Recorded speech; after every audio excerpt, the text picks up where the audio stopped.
Chapter 31. The Silver Dish. The journey passed off pretty well. Athos and his son traversed France at the rate of 15 leagues per day, sometimes more, sometimes less, according to the intensity of Raoul's grief.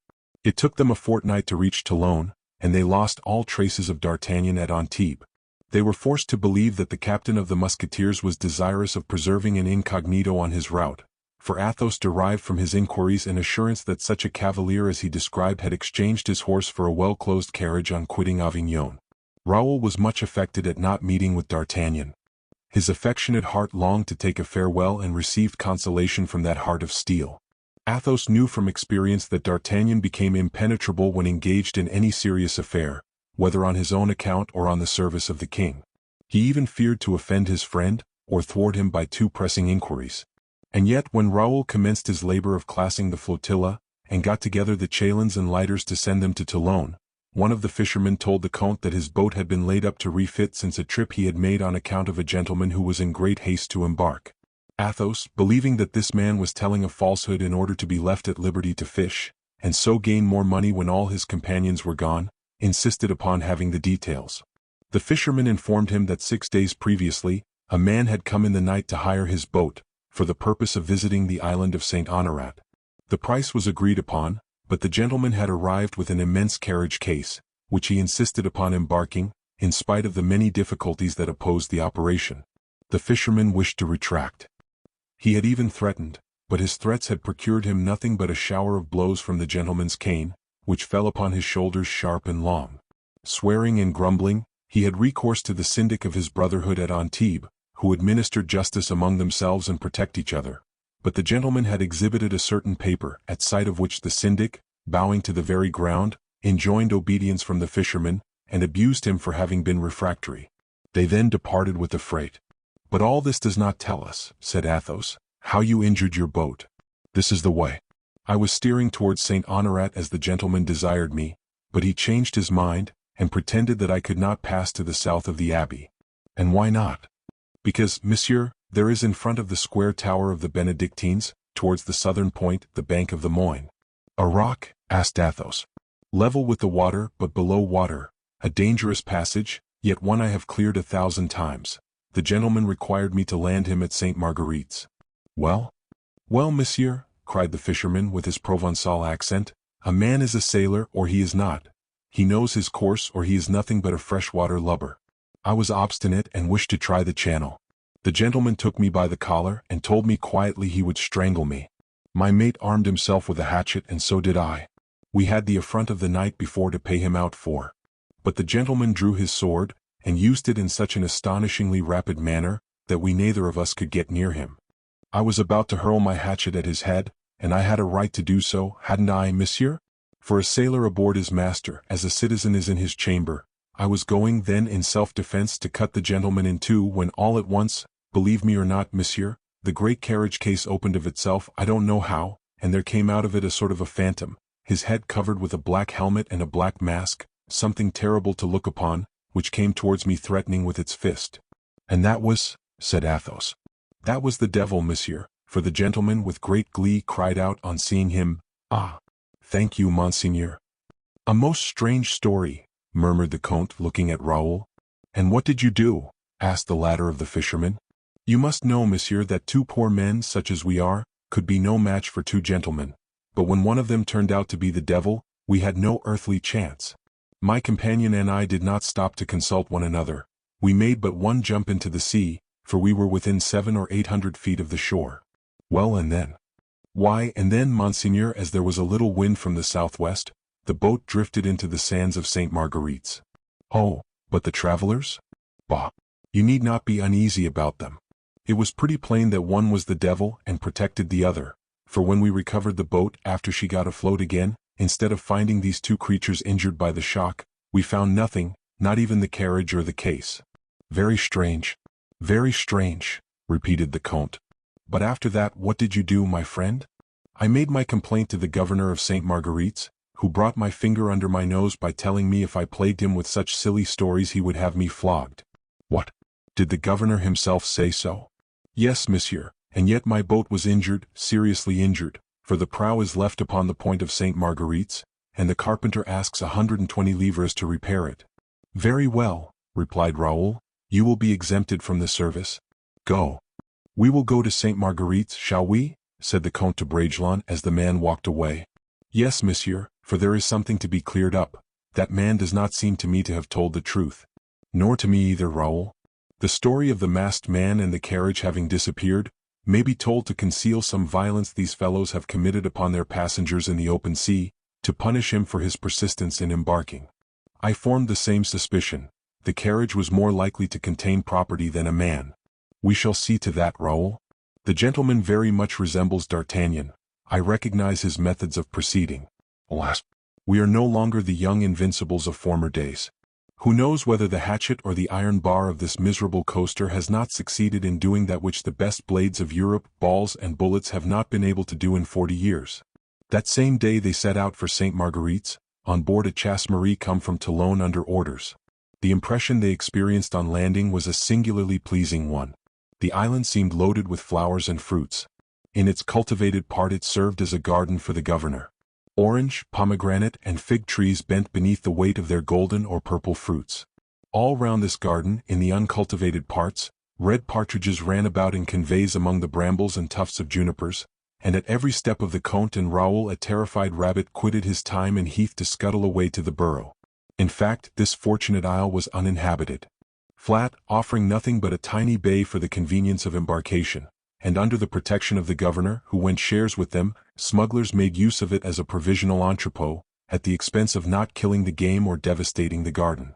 With this compromise, the governor was in a situation to be satisfied with a garrison of 8 men to guard his fortress, in which 12 cannons accumulated coats of moldy green.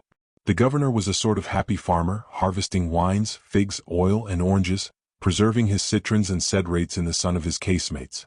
The fortress, encircled by a deep ditch, its only guardian, arose like 3 heads upon turrets connected with each other by terraces covered with moss.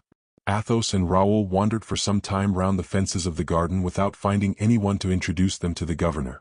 They ended by making their own way into the garden. It was at the hottest time of the day. Each living thing sought its shelter under grass or stone.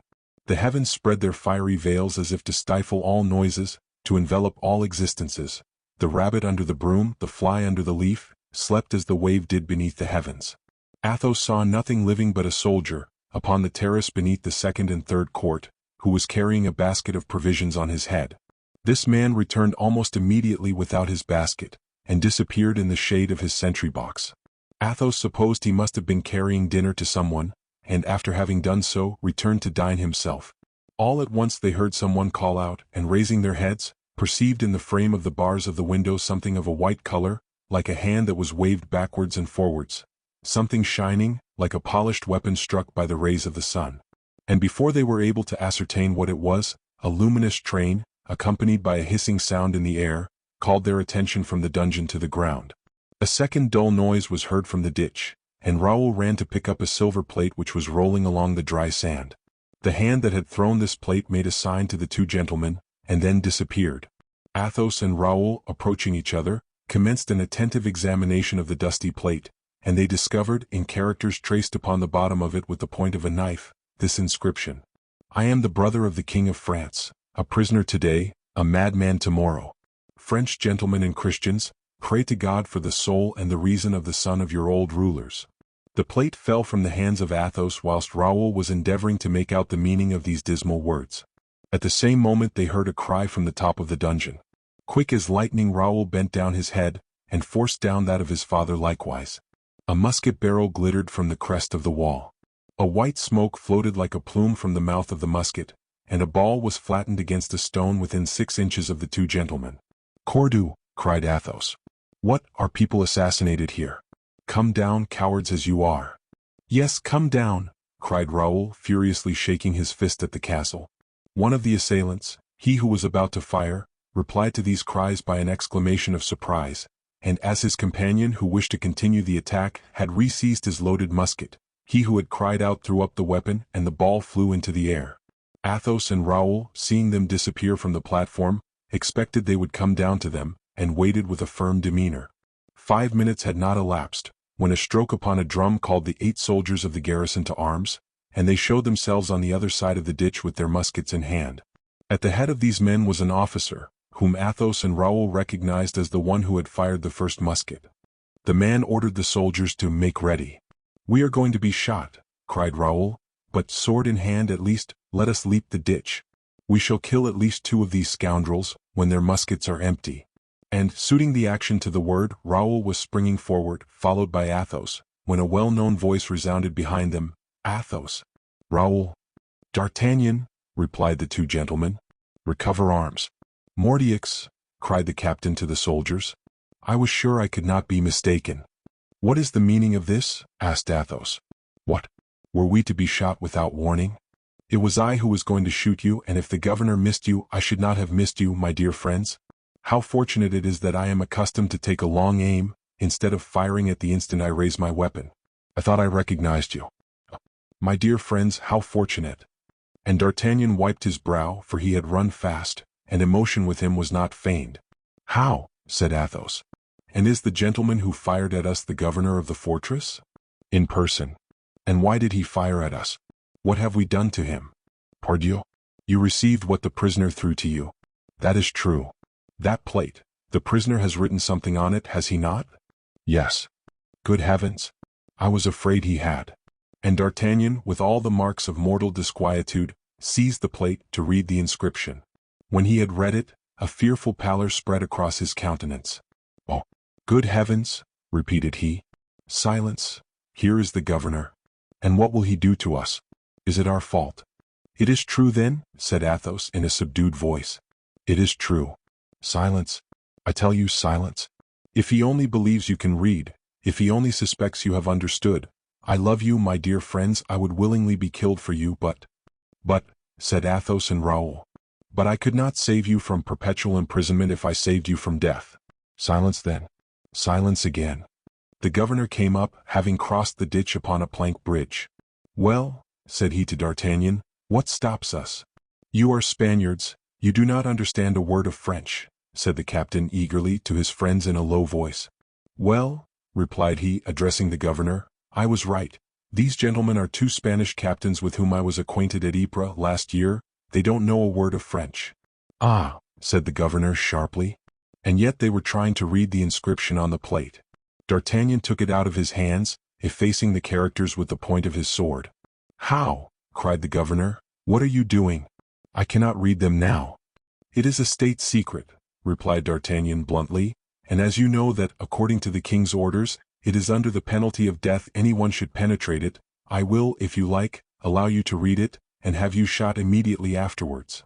During this apostrophe, half serious, half ironical, Athos and Raoul preserved the coolest, most unconcerned silence. "But is it possible," said the governor, "that these gentlemen do not comprehend at least some words?" "Suppose they do. If they do understand a few spoken words, it does not follow that they should understand what is written. They cannot even read Spanish. A noble Spaniard, remember, ought never to know how to read." The governor was obliged to be satisfied with these explanations, but he was still tenacious. "Invite these gentlemen to come to the fortress," said he. "That I will willingly do. I was about to propose it to you. The fact is, the captain had quite another idea, and would have wished his friends 100 leagues off. But he was obliged to make the best of it." He addressed the 2 gentlemen in Spanish, giving them a polite invitation, which they accepted. They all turned towards the entrance of the fort, and the incident being at an end, the 8 soldiers returned to their delightful leisure, for a moment disturbed by this unexpected adventure. Chapter 32. Captive and Jailers. When they had entered the fort, and whilst the governor was making some preparations for the reception of his guests, "Come," said Athos, "let us have a word of explanation whilst we are alone." "It is simply this," replied the Musketeer. "I have conducted hither a prisoner, who the king commands shall not be seen. You came here, he has thrown something to you through the lattice of his window. I was at dinner with the governor, I saw the object thrown, and I saw Raoul pick it up. It does not take long to understand this. I understood it, and I thought you in intelligence with my prisoner. And then? And then, you commanded us to be shot. Ma foi, I admit it, but if I was the first to seize a musket, fortunately, I was the last to take aim at you. If you had killed me, D'Artagnan, I should have had the good fortune to die for the royal house of France, and it would be an honor to die by your hand. You, its noblest and most loyal defender. "What the devil, Athos, do you mean by the royal house?" stammered D'Artagnan. "You don't mean that you, a well-informed and sensible man, can place any faith in the nonsense written by an idiot?" "I do believe in it." "With so much the more reason, my dear chevalier, from your having orders to kill all those who do believe in it," said Raoul. "That is because," replied the captain of the Musketeers, "because every calumny, however absurd it may be, has the almost certain chance of becoming popular." "No, D'Artagnan," replied Athos promptly, "but because the king is not willing that the secret of his family should transpire among the people, and cover with shame the executioners of the son of Louis XIII. "Do not talk in such a childish manner, Athos, or I shall begin to think you have lost your senses. Besides, explain to me how it is possible Louis XIII. should have a son in the Isle of Sainte Marguerite." "A son whom you have brought hither masked in a fishing boat," said Athos. "Why not?" D'Artagnan was brought to a pause. "Oh," said he, "whence do you know that a fishing boat?" "Brought you to Sainte Marguerite's with a carriage containing the prisoner, with a prisoner whom you styled Monseigneur." "I am acquainted with all that," resumed the Count. D'Artagnan bit his mustache. "If it were true," said he, "that I had brought hither in a boat and with a carriage a masked prisoner, nothing proves that this prisoner must be a prince of the house of France." "Ask Aramis such riddles," replied Athos coolly. "Aramis!" cried the Musketeer, quite at a stand. "Have you seen Aramis?" "After his discomfiture at Vaux, yes, I have seen Aramis, a fugitive, pursued, bewildered, ruined, and Aramis has told me enough to make me believe in the complaints this unfortunate young prince cut upon the bottom of the plate." D'Artagnan's head sunk on his breast in some confusion. "This is the way," said he, "in which God turns to nothing that which men call wisdom. A fine secret must that be of which 12 or 15 persons hold the tattered fragments. Athos, cursed be the chance which has brought you face to face with me in this affair. For now—" "Well," said Athos with his customary mild severity, "is your secret lost because I know it? Consult your memory, my friend. Have I not borne secrets heavier than this?"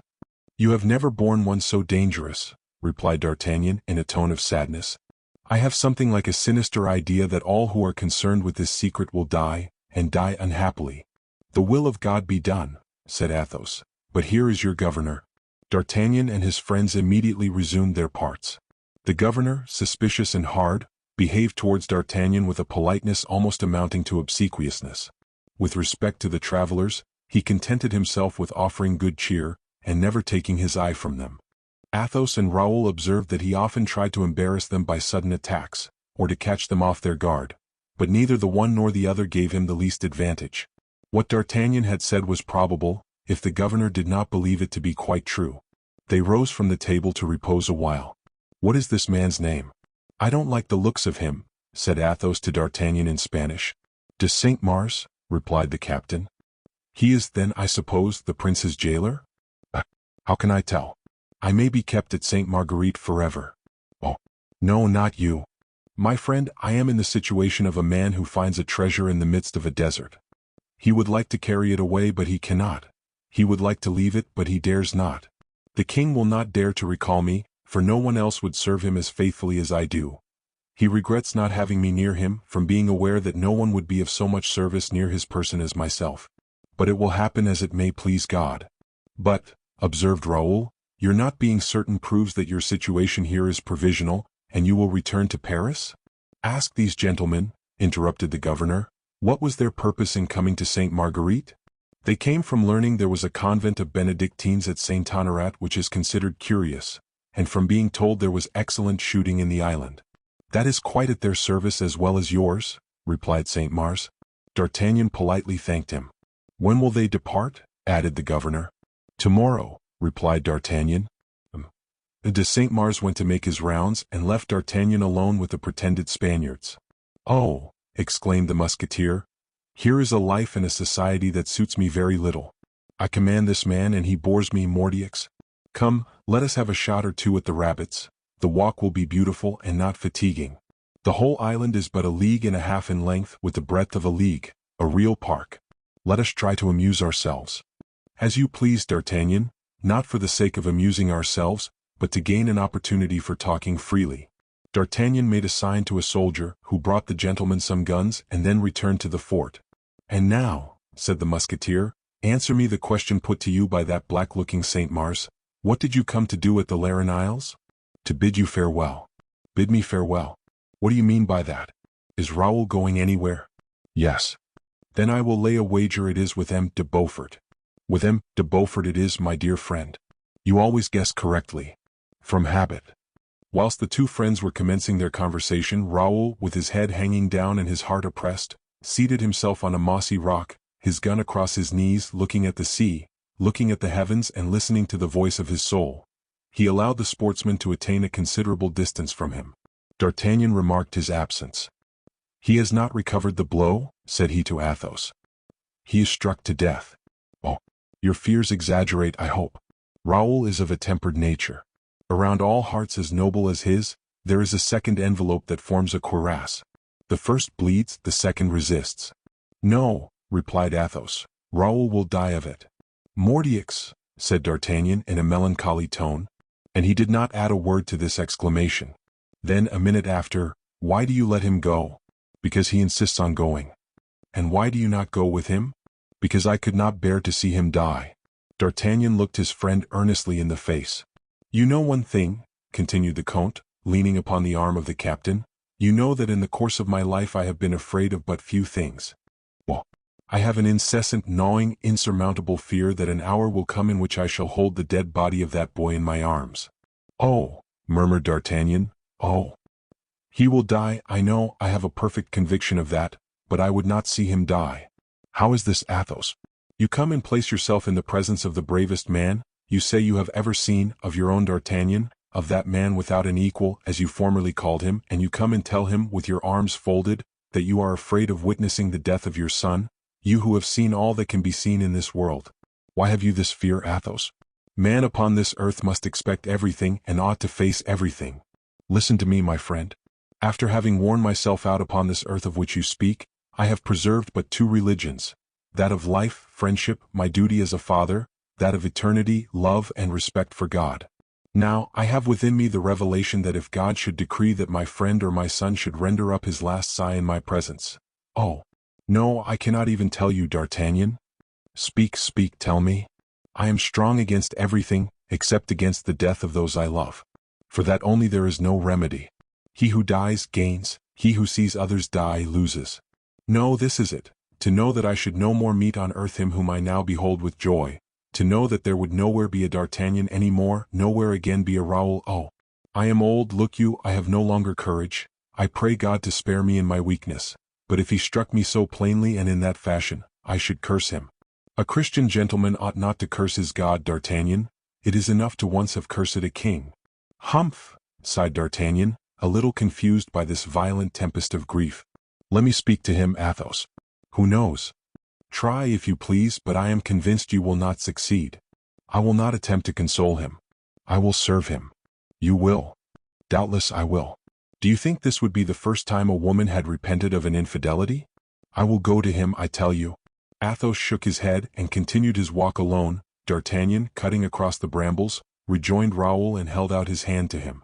Well, Raoul, you have something to say to me?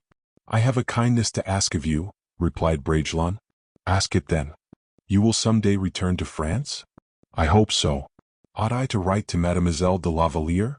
No, you must not. But I have many things to say to her. Go and say them to her then. Never.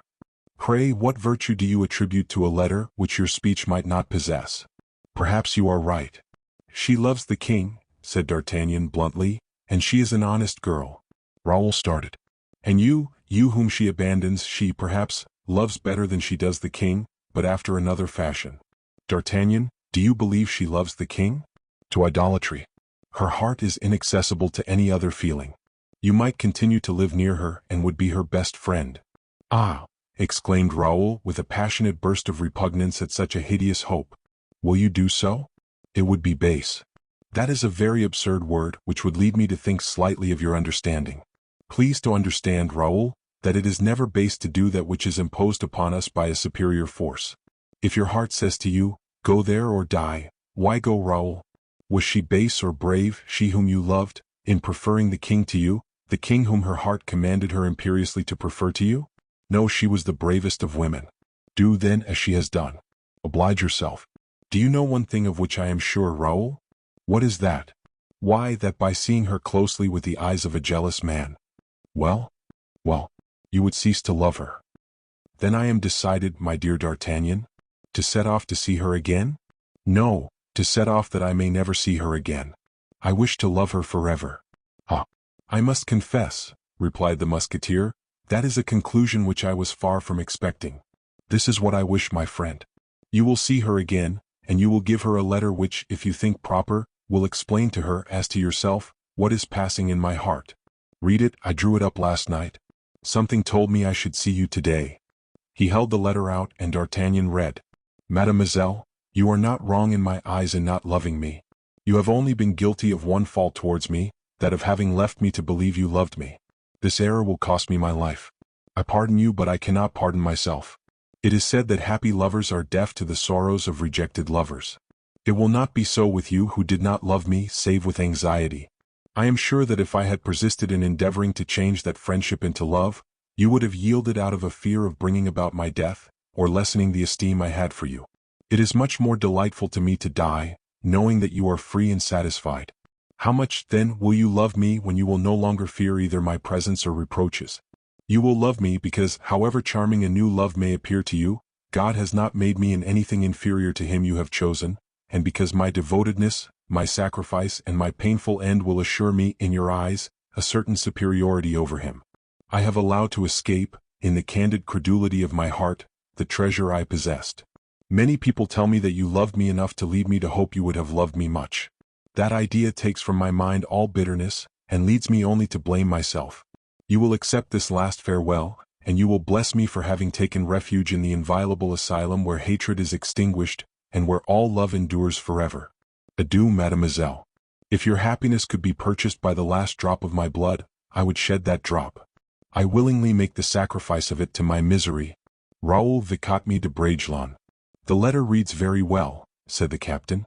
I have only one fault to find with it. Tell me what that is, said Raoul. Why, it is that it tells everything, except the thing which exhales, like a mortal poison from your eyes and from your heart, except the senseless love which still consumes you. Raoul grew paler but remained silent. Why did you not write simply these words? Mademoiselle, instead of cursing you, I love you and I die. That is true, exclaimed Raoul with a sinister kind of joy. And tearing the letter he had just taken back, he wrote the following words upon a leaf of his tablets. To procure the happiness of once more telling you I love you, I commit the baseness of writing to you, and to punish myself for that baseness I die. And he signed it. You will give her these tablets, Captain, will you not? When? Asked the latter. On the day, said Bragelonne, pointing to the last sentence, on the day when you can place a date under these words. And he sprang away quickly to join Athos, who was returning with slow steps. As they re-entered the fort, the sea rose with that rapid, gusty vehemence which characterizes the Mediterranean. The ill humor of the element became a tempest. Something shapeless and tossed about violently by the waves appeared just off the coast. What is that? Said Athos. A wrecked boat. No, it is not a boat, said D'Artagnan. Pardon me, said Raoul, there is a bark gaining the port rapidly. Yes, there is a bark in the creek which is prudently seeking shelter here, but that which Athos points to in the sand is not a boat at all, it has run aground. Yes, I see it. It is the carriage which I threw into the sea after landing the prisoner. Well, said Athos, if you take my advice, D'Artagnan, you will burn that carriage in order that no vestige of it may remain, without which the fishermen of Antibes, who have believed they had to do with the devil, will endeavor to prove that your prisoner was but a man. Your advice is good, Athos, and I will this night have it carried out, or rather, I will carry it out myself. But let us go in, for the rain falls heavily, and the lightning is terrific. As they were passing over the ramparts to a gallery of which D'Artagnan had the key, they saw M. de Saint-Mars directing his steps towards the chamber inhabited by the prisoner. Upon a sign from D'Artagnan, they concealed themselves in an angle of the staircase. What is it? Said Athos. You will see. The prisoner is returning from chapel.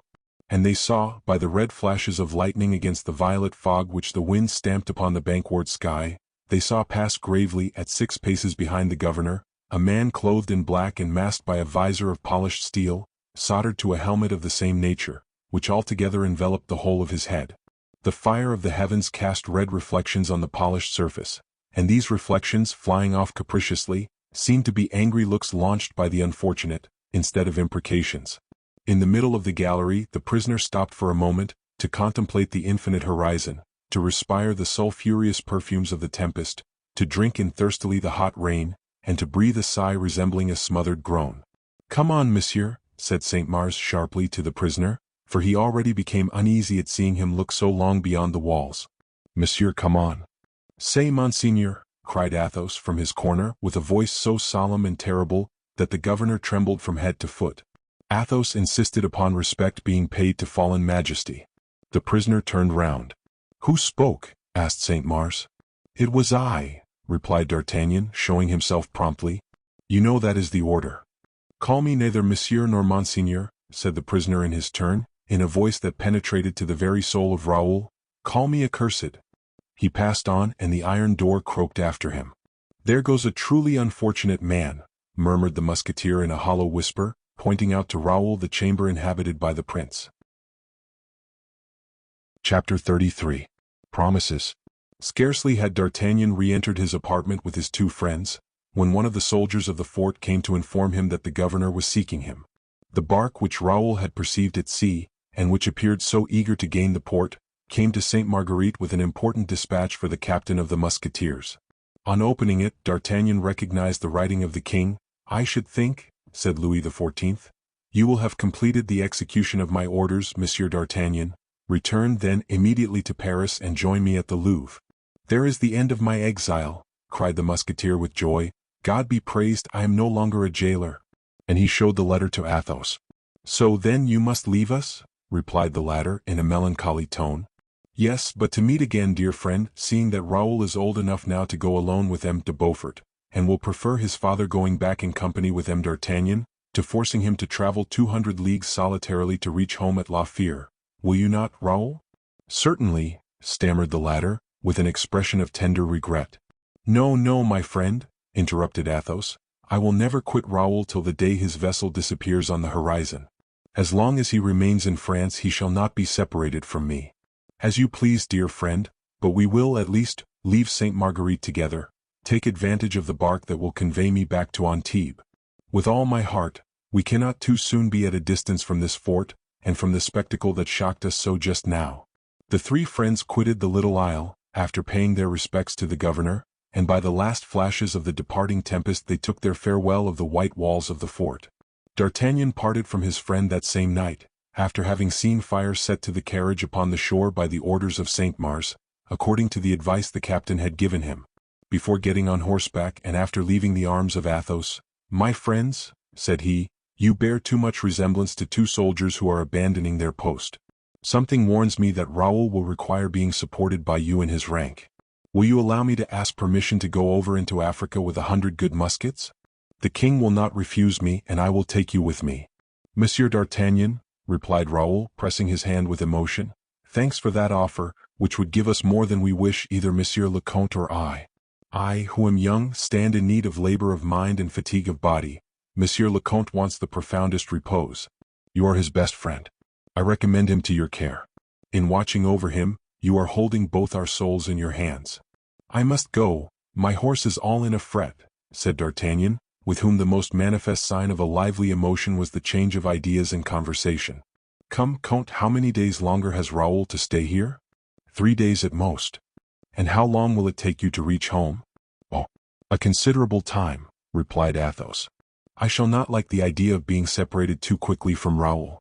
Time will travel too fast of itself to require me to aid it by distance. I shall only make half stages." "And why so, my friend?" "Nothing is more dull than traveling slowly, and hostelry life does not become a man like you.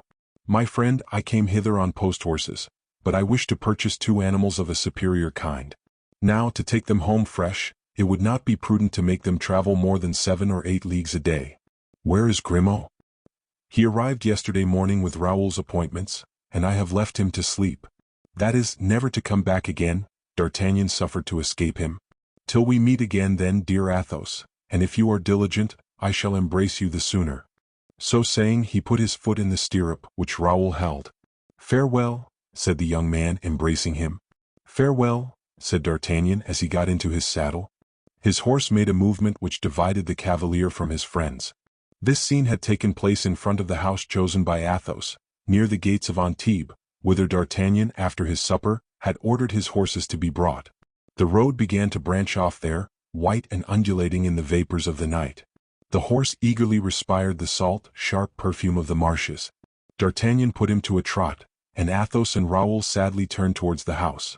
All at once they heard the rapid approach of a horse's steps, and first believed it to be one of those singular repercussions which deceive the ear at every turn in a road.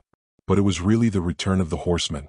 They uttered a cry of joyous surprise, and the captain, springing to the ground like a young man, seized within his arms the two beloved heads of Athos and Raoul. He held them long embraced thus, without speaking a word, or suffering the sigh which was bursting his breast to escape him. Then, as rapidly as he had come back, he set off again, with a sharp application of his spurs to the sides of his fiery horse. "Alas," said the Count in a low voice, "alas, alas." "An evil omen," on his side, said D'Artagnan to himself, making up for lost time. "I could not smile upon them. An evil omen." The next day Grimaud was on foot again. The service commanded by M. de Beaufort was happily accomplished. The flotilla, sent to Toulon by the exertions of Raoul, had set out, dragging after it in little nutshells, almost invisible, the wives and friends of the fishermen and smugglers put in requisition for the service of the fleet. The time, so short, which remained for father and son to live together, appeared to go by with double rapidity, like some swift stream that flows towards eternity. Athos and Raoul returned to Toulon, which began to be filled with the noise of carriages, with the noise of arms, the noise of neighing horses. The trumpeters sounded their spirited marches, the drummers signalized their strength, the streets were overflowing with soldiers, servants, and tradespeople. The Duc de Beaufort was everywhere, superintending the embarkation with the zeal and interest of a good captain. He encouraged the humblest of his companions. He scolded his lieutenants, even those of the highest rank. Artillery, provisions, baggage, he insisted upon seeing all himself. He examined the equipment of every soldier, assured himself of the health and soundness of every horse. It was plain that, light, boastful, egotistical, in his hotel, the gentleman became the soldier again, the high noble, a captain, in face of the responsibility he had accepted. And yet, it must be admitted that whatever was the care with which he presided over the preparations for departure, it was easy to perceive careless precipitation, and the absence of all the precaution that make the French soldier the first soldier in the world, because in that world, he is the one most abandoned to his own physical and moral resources. All things having satisfied, or appearing to have satisfied, the admiral, he paid his compliments to Raoul, and gave the last orders for sailing, which was ordered the next morning at daybreak. He invited the Count had his son to dine with him, but they, under a pretext of service, kept themselves apart. Gaining their hostelry, situated under the trees of the great place, they took their repast in haste, and Athos led Raoul to the rocks which dominate the city, vast grey mountains, whence the view is infinite and embraces a liquid horizon which appears, so remote is it, on a level with the rocks themselves. The night was fine as it always is in these happy climes. The moon, rising behind the rocks, unrolled a silver sheet on the cerulean carpet of the sea. In the roadsteads maneuvered silently the vessels which had just taken their rank to facilitate the embarkation. The sea, loaded with phosphoric light, opened beneath the hulls of the barks that transported the baggage and munitions. Every dip of the prow plowed up this gulf of white flames, from every oar dropped liquid diamonds. The sailors, rejoicing in the largesses of the admiral, were heard murmuring their slow and artless songs. Sometimes the grinding of the chains was mixed with the dull noise of shot falling into the holds. Such harmonies, such a spectacle, oppress the heart like fear and dilate it like hope. All this life speaks of death. Athos had seated himself with his son, upon the moss, among the brambles of the promontory. Around their heads passed and repassed large bats, carried along by the fearful whirl of their blind chase. The feet of Raoul were over the edge of the cliff, bathed in that void which is peopled by vertigo, and provokes to self-annihilation. When the moon had risen to its fullest height, caressing with light the neighboring peaks, when the watery mirror was illumined in its full extent, and the little red fires had made their openings in the black masses of every ship, Athos, collecting all his ideas and all his courage, said, "God has made all these things that we see, Raoul. He has made us also, poor atoms mixed up with this monstrous universe.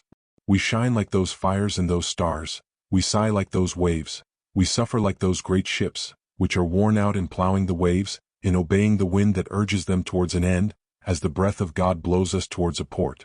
Everything likes to live, Raoul, and everything seems beautiful to living things.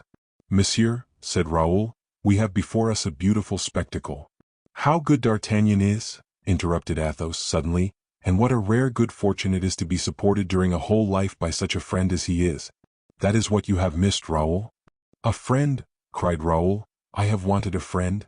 M. de Guiche is an agreeable companion, resumed the Count coldly, but I believe in the times in which you live, men are more engaged in their own interests and their own pleasures than they were in ours. You have sought a secluded life, that is a great happiness, but you have lost your strength thereby. We four, more weaned from those delicate abstractions that constitute your joy, furnished much more resistance when misfortune presented itself. I have not interrupted you, monsieur, to tell you that I had a friend, and that that friend is M. de Guiche. Certes, he is good and generous, and moreover he loves me. But I have lived under the guardianship of another friendship, monsieur, as precious and as strong as that of which you speak, since it is yours. I have not been a friend for you, Raoul, said Athos. Monsieur, and in what respect not? Because I have given you reason to think that life has but one face, because, sad and severe, alas, I have always cut off for you, without, God knows, wishing to do so, the joyous buds that spring incessantly from the fair tree of youth, so that at this moment I repent of not having made of you a more expansive, dissipated, animated man. I know why you say that, monsieur. No, it is not you who have made me what I am. It was love, which took me at the time when children only have inclinations. It is the constancy natural to my character, which with other creatures is but habit. I believed that I should always be as I was. I thought God had cast me in a path quite clear, quite straight, bordered with fruits and flowers. I had ever watching over me your vigilance and strength. I believed myself to be vigilant and strong. Nothing prepared me. I fell once, and that once deprived me of courage for the whole of my life. It is quite true that I wrecked myself. Oh no, monsieur. You are nothing in my past but happiness, in my future but hope. No, I have no reproach to make against life such as you made it for me. I bless you and I love you ardently. My dear Raoul, your words do me good. They prove to me that you will act a little for me in the time to come. I shall only act for you, monsieur. Raoul, what I have never hitherto done with respect to you, I will henceforward do. I will be your friend, not your father. We will live in expanding ourselves instead of living in holding ourselves prisoners when you come back. And that will be soon, will it not? Certainly, monsieur, for such an expedition cannot last long. Soon then, Raoul, soon, instead of living moderately on my income, I will give you the capital of my estates. It will suffice for launching you into the world till my death, and you will give me, I hope, before that time, the consolation of not seeing my race extinct. I will do all you may command, said Raoul, much agitated. It is not necessary, Raoul, that your duty as aide-de-camp should lead you into too hazardous enterprises. You have gone through your ordeal. You are known to be a true man under fire. Remember that war with Arabs is a war of snares, ambuscades, and assassinations. So it is said, monsieur. There is never much glory in falling in an ambuscade. It is a death which always implies a little rashness or want of foresight. Often, indeed, he who falls in one meets with but little pity. Those who are not pitied, Raoul, have died to little purpose. Still further, the conqueror laughs, and we Frenchmen ought not to allow stupid infidels to triumph over our faults. Do you clearly understand what I am saying to you, Raoul? God forbid I should encourage you to avoid encounters.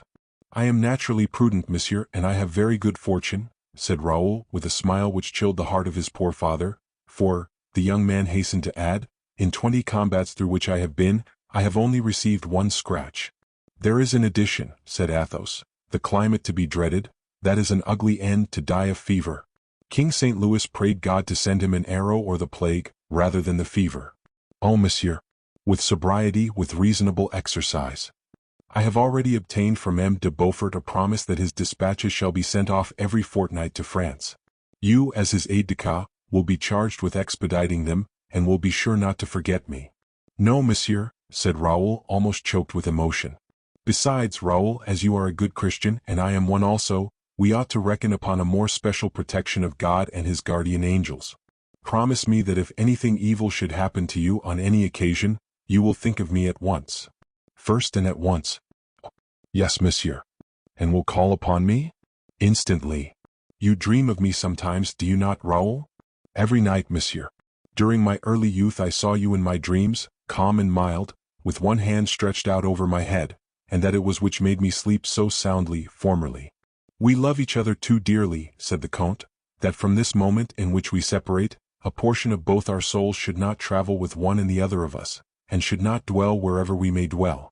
Whenever you may be sad, Raoul, I feel that my heart will be dissolved in sadness, and when you smile on thinking of me, be assured you will send me, from however remote a distance, a vital scintillation of your joy.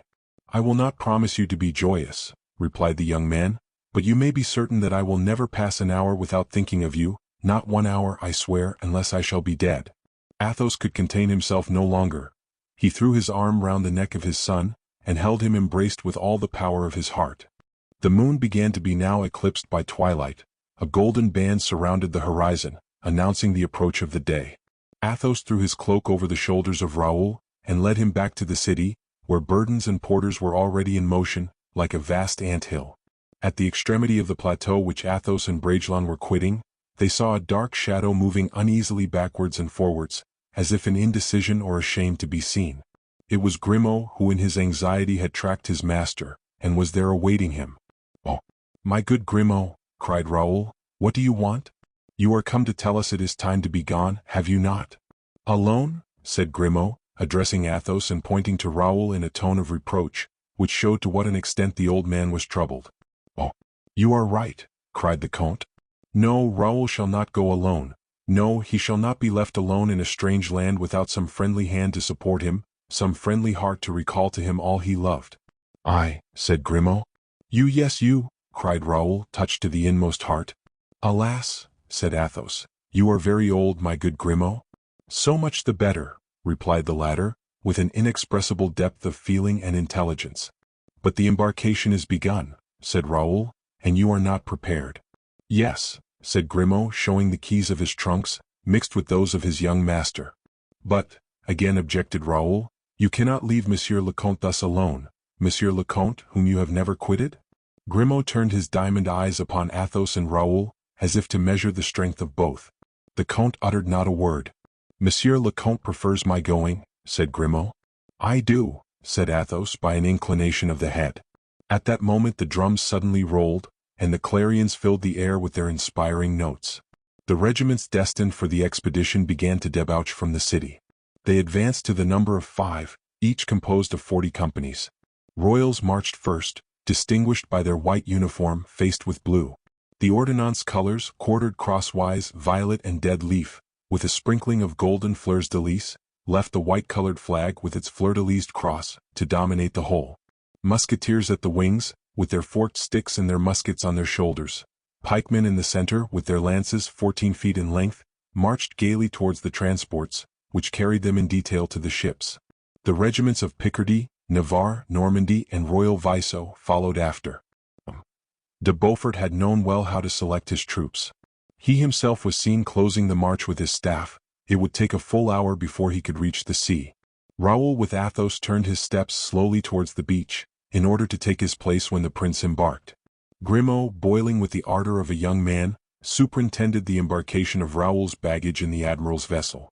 Athos, with his arm passed through that of the son he was about to lose, absorbed in melancholy meditation, was deaf to every noise around him. An officer came quickly towards them to inform Raoul that M. de Beaufort was anxious to have him by his side. "Have the kindness to tell the prince," said Raoul, "that I request he will allow me this hour to enjoy the company of my father." "No, no," said Athos, "an aide-de-camp ought not thus to quit his general. Please to tell the prince, monsieur, that the Vicomte will join him immediately." The officer set off at a gallop. "Whether we part here or part there," added the Count, "it is no less a separation." He carefully brushed the dust from his son's coat, and passed his hand over his hair as they walked along. "But Raoul," said he, "you want money? De Beaufort's train will be splendid, and I am certain it will be agreeable to you to purchase horses and arms, which are very dear things in Africa. Now, as you are not actually in the service of the king or M. de Beaufort, and are simply a volunteer, you must not reckon upon either pay or largesse. But I should not like you to want for anything at Gigelli. Here are 200 pistoles. If you would please me, Raoul, spend them." Raoul pressed the hand of his father, and at the turning of a street, they saw M. de Beaufort, mounted on a magnificent white genet, which responded by graceful curvets to the applause of the women of the city. The duke called Raoul and held out his hand to the count. He spoke to him for some time, with such a kindly expression that the heart of the poor father even felt a little comforted.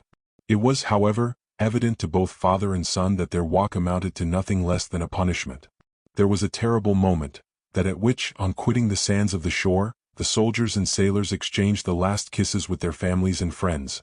A supreme moment in which, notwithstanding the clearness of the heavens, the warmth of the sun, of the perfumes of the air, and the rich life that was circulating in their veins, everything appeared black, everything bitter, everything created doubts of Providence, nay, at the most, of God. It was customary for the admiral and his suite to embark last. The cannon waited to announce, with its formidable voice, that the leader had placed his foot on board his vessel. Athos, forgetful of both the admiral and the fleet, and of his own dignity as a strong man, opened his arms to his son, and pressed him convulsively to his heart. "Accompany us on board," said the duke, very much affected. "You will gain a good half-hour." "No," said Athos, "my farewell has been spoken, I do not wish to voice a second." "Then, Vicomte, embark quickly," added the prince, wishing to spare the tears of these two men, whose hearts were bursting. And paternally, tenderly, very much as Porthos might have done, he took Raoul in his arms and placed him in the boat, the oars of which, at a signal, immediately were dipped in the waves. He himself, forgetful of ceremony, jumped into his boat, and pushed it off with a vigorous foot.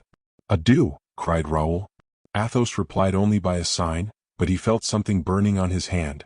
It was the respectful kiss of Grimaud, the last farewell of the faithful dog. This kiss given, Grimaud jumped from the step of the mole upon the stem of a two-oared yawl, which had just been taken in tow by a chaland served by 12 galley oars. Athos seated himself on the mole, stunned, deaf, abandoned. Every instant took from him one of the features, one of the shades of the pale face of his son. With his arms hanging down, his eyes fixed, his mouth open, he remained confounded with Raoul, in one same look, in one same thought, in one same stupor. The sea, by degrees, carried away boats and faces to that distance at which men become nothing but points, loves nothing but remembrances. Athos saw his son ascend the ladder of the admiral's ship, he saw him lean upon the rail of the deck, and place himself in such a manner as to be always an object in the eye of his father. In vain the cannon thundered, in vain from the ship sounded the long and lordly tumult, responded to by immense acclamations from the shore. In vain did the noise deafen the ear of the father, the smoke obscured the cherished object of his aspirations. Raoul appeared to him to the last moment, and the imperceptible atom, passing from black to pale, from pale to white, from white to nothing, disappeared for Athos, disappeared very long after, to all the eyes of the spectators, had disappeared both gallant ships and swelling sails. Towards midday, when the sun devoured space, and scarcely the tops of the masts dominated the incandescent limit of the sea, Athos perceived a soft aerial shadow rise, and vanish as soon as seen. This was the smoke of a cannon, which M. de Beaufort ordered to be fired as a last salute to the coast of France. The point was buried in its turn beneath the sky, and Athos returned with slow and painful step to his deserted hostelry. Chapter 34. Among Women. D'Artagnan had not been able to hide his feelings from his friends so much as he would have wished. The stoical soldier, the impassive man-at-arms, overcome by fear and sad presentiments, had yielded for a few moments to human weakness. When therefore he had silenced his heart and calmed the agitation of his nerves, turning towards his lackey, a silent servant, always listening, in order to obey the more promptly. "Rabaud," said he, "mind, we must travel 30 leagues a day." "At your pleasure, captain," replied Rabaud. And from that moment D'Artagnan, accommodating his action to the pace of the horse, like a true centaur, gave up his thoughts to nothing, that is to say, to everything. He asked himself why the king had sent for him back, why the Iron Mask had thrown the silver plate at the feet of Raoul. As to the first subject, the reply was negative. He knew right well that the king's calling him was from necessity. He still further knew that Louis XIV must experience an imperious desire for a private conversation with one whom the possession of such a secret placed on a level with the highest powers of the kingdom. But as to saying exactly what the king's wish was, D'Artagnan found himself completely at a loss. The Musketeer had no doubts either, upon the reason which had urged the unfortunate Philippe to reveal his character and birth. Philippe, buried forever beneath a mask of steel, exiled to a country where the men seemed little more than slaves of the elements. Philippe, deprived even of the society of D'Artagnan, who had loaded him with honors and delicate attentions, had nothing more to see than odious specters in this world, and despair beginning to devour him, he poured himself forth in complaints, in the belief that his revelations would raise up some avenger for him. The manner in which the Musketeer had been near killing his two best friends, the destiny which had so strangely brought Athos to participate in the great state secret, the farewell of Raoul, the obscurity of the future which threatened to end in a melancholy death, all this threw D'Artagnan incessantly back on lamentable predictions and forebodings, which the rapidity of his pace did not dissipate as it used formerly to do. D'Artagnan passed from these considerations to the remembrance of the proscribed Porthos and Aramis. He saw them both, fugitives, tracked, ruined, laborious architects of fortunes they had lost, and as the king called for his man of execution in hours of vengeance and malice, D'Artagnan trembled at the very idea of receiving some commission that would make his very soul bleed. Sometimes, ascending hills, when the winded horse breathed hard from his red nostrils, and heaved his flanks, the captain, left to more freedom of thought, reflected on the prodigious genius of Aramis, a genius of acumen and intrigue, a match to which the Fronde and the Civil War had produced but twice. Soldier, priest, diplomatist, gallant, avaricious, cunning, Aramis had never taken the good things of this life except as stepping stones to rise to giddier ends. Generous in spirit, if not lofty in heart, he never did ill but for the sake of shining even yet more brilliantly. Towards the end of his career, at the moment of reaching the goal, like the patrician Fuscus, he had made a false step upon a plank and had fallen into the sea. But Porthos, good, harmless Porthos. To see Porthos hungry, to see Mousqueton without gold lace, imprisoned perhaps, to see Pierrefonds, Bracieux, razed to the very stones, dishonored even to the timber, these were so many poignant griefs for D'Artagnan, and every time that one of these griefs struck him, he bounded like a horse at the sting of a gadfly beneath the vaults of foliage where he has sought shady shelter from the burning sun. Never was the man of spirit subjected to ennui, if his body was exposed to fatigue. Never did the man of healthy body fail to find life light, if he had something to engage his mind. D'Artagnan, riding fast, thinking as constantly, alighted from his horse in pairs, fresh and tender in his muscles as the athlete preparing for the gymnasium. The king did not expect him so soon, and had just departed for the chase towards Meudon. D'Artagnan, instead of riding after the king as he would formerly have done, took off his boots, had a bath, and waited till his majesty should return dusty and tired. He occupied the interval of 5 hours in taking, as people say, the air of the house, and in arming himself against all ill chances. He learned that the king during the last fortnight had been gloomy, that the queen mother was ill and much depressed, that Monsieur the king's brother was exhibiting a devotional turn, that Madame had the vapors, and that M. de Guiche was gone to one of his estates. He learned that M. Colbert was radiant, that M. Fouquet consulted a fresh physician every day who still did not cure him, and that his principal complaint was one which physicians do not usually cure, unless they are political physicians. The king, D'Artagnan was told, behaved in the kindest manner to M. Fouquet, and did not allow him to be ever out of his sight, but the surintendant, touched to the heart, like one of those fine trees a worm has punctured, was declining daily in spite of the royal smile, that son of court trees. D'Artagnan learned that Mademoiselle de la Valliere had become indispensable to the king, that the king, during his sporting excursions, if he did not take her with him, wrote to her frequently, no longer verses, but, which was much worse, prose, and that whole pages at a time. Thus, as the political Pleiad of the day said, the first king in the world was seen descending from his horse with an ardor beyond compare, and on the crown of his hat scrawling bombastic phrases, which M. de Saint-Aignan, aide-de-camp in perpetuity, carried to La Valliere at the risk of foundering his horses. During this time, deer and pheasants were left to the free enjoyment of their nature, hunted so lazily that, it was said, the art of venerie ran great risk of degenerating at the court of France. D'Artagnan then thought of the wishes of poor Raoul, of that desponding letter destined for a woman who passed her life in hoping, and as D'Artagnan loved to philosophize a little occasionally, he resolved to profit by the absence of the king to have a minute's talk with Mademoiselle de la Valliere. This was a very easy affair. While the king was hunting, Louise was walking with some other ladies in one of the galleries of the Palais Royal, exactly where the captain of the Musketeers had some guards to inspect. D'Artagnan did not doubt that, if he could but open the conversation on Raoul, Louise might give him grounds for writing a consolatory letter to the poor exile, and hope, or at least consolation for Raoul, in the state of heart in which he had left him, was the sun, was life to two men, who were very dear to our captain. He directed his course, therefore, to the spot where he knew he should find Mademoiselle de la Valliere. D'Artagnan found La Valliere the center of the circle. In her apparent solitude, the king's favorite received, like a queen more perhaps than the queen, a homage of which Madame had been so proud, when all the king's looks were directed to her and commanded the looks of the courtiers. D'Artagnan, although no squire of dames, received, nevertheless, civilities and attentions from the ladies. He was polite, as a brave man always is, and his terrible reputation had conciliated as much friendship among the men as admiration among the women. On seeing him enter, therefore, they immediately accosted him, and, as is not unfrequently the case with fair ladies, opened the attack by questions. Where had he been? What had become of him so long?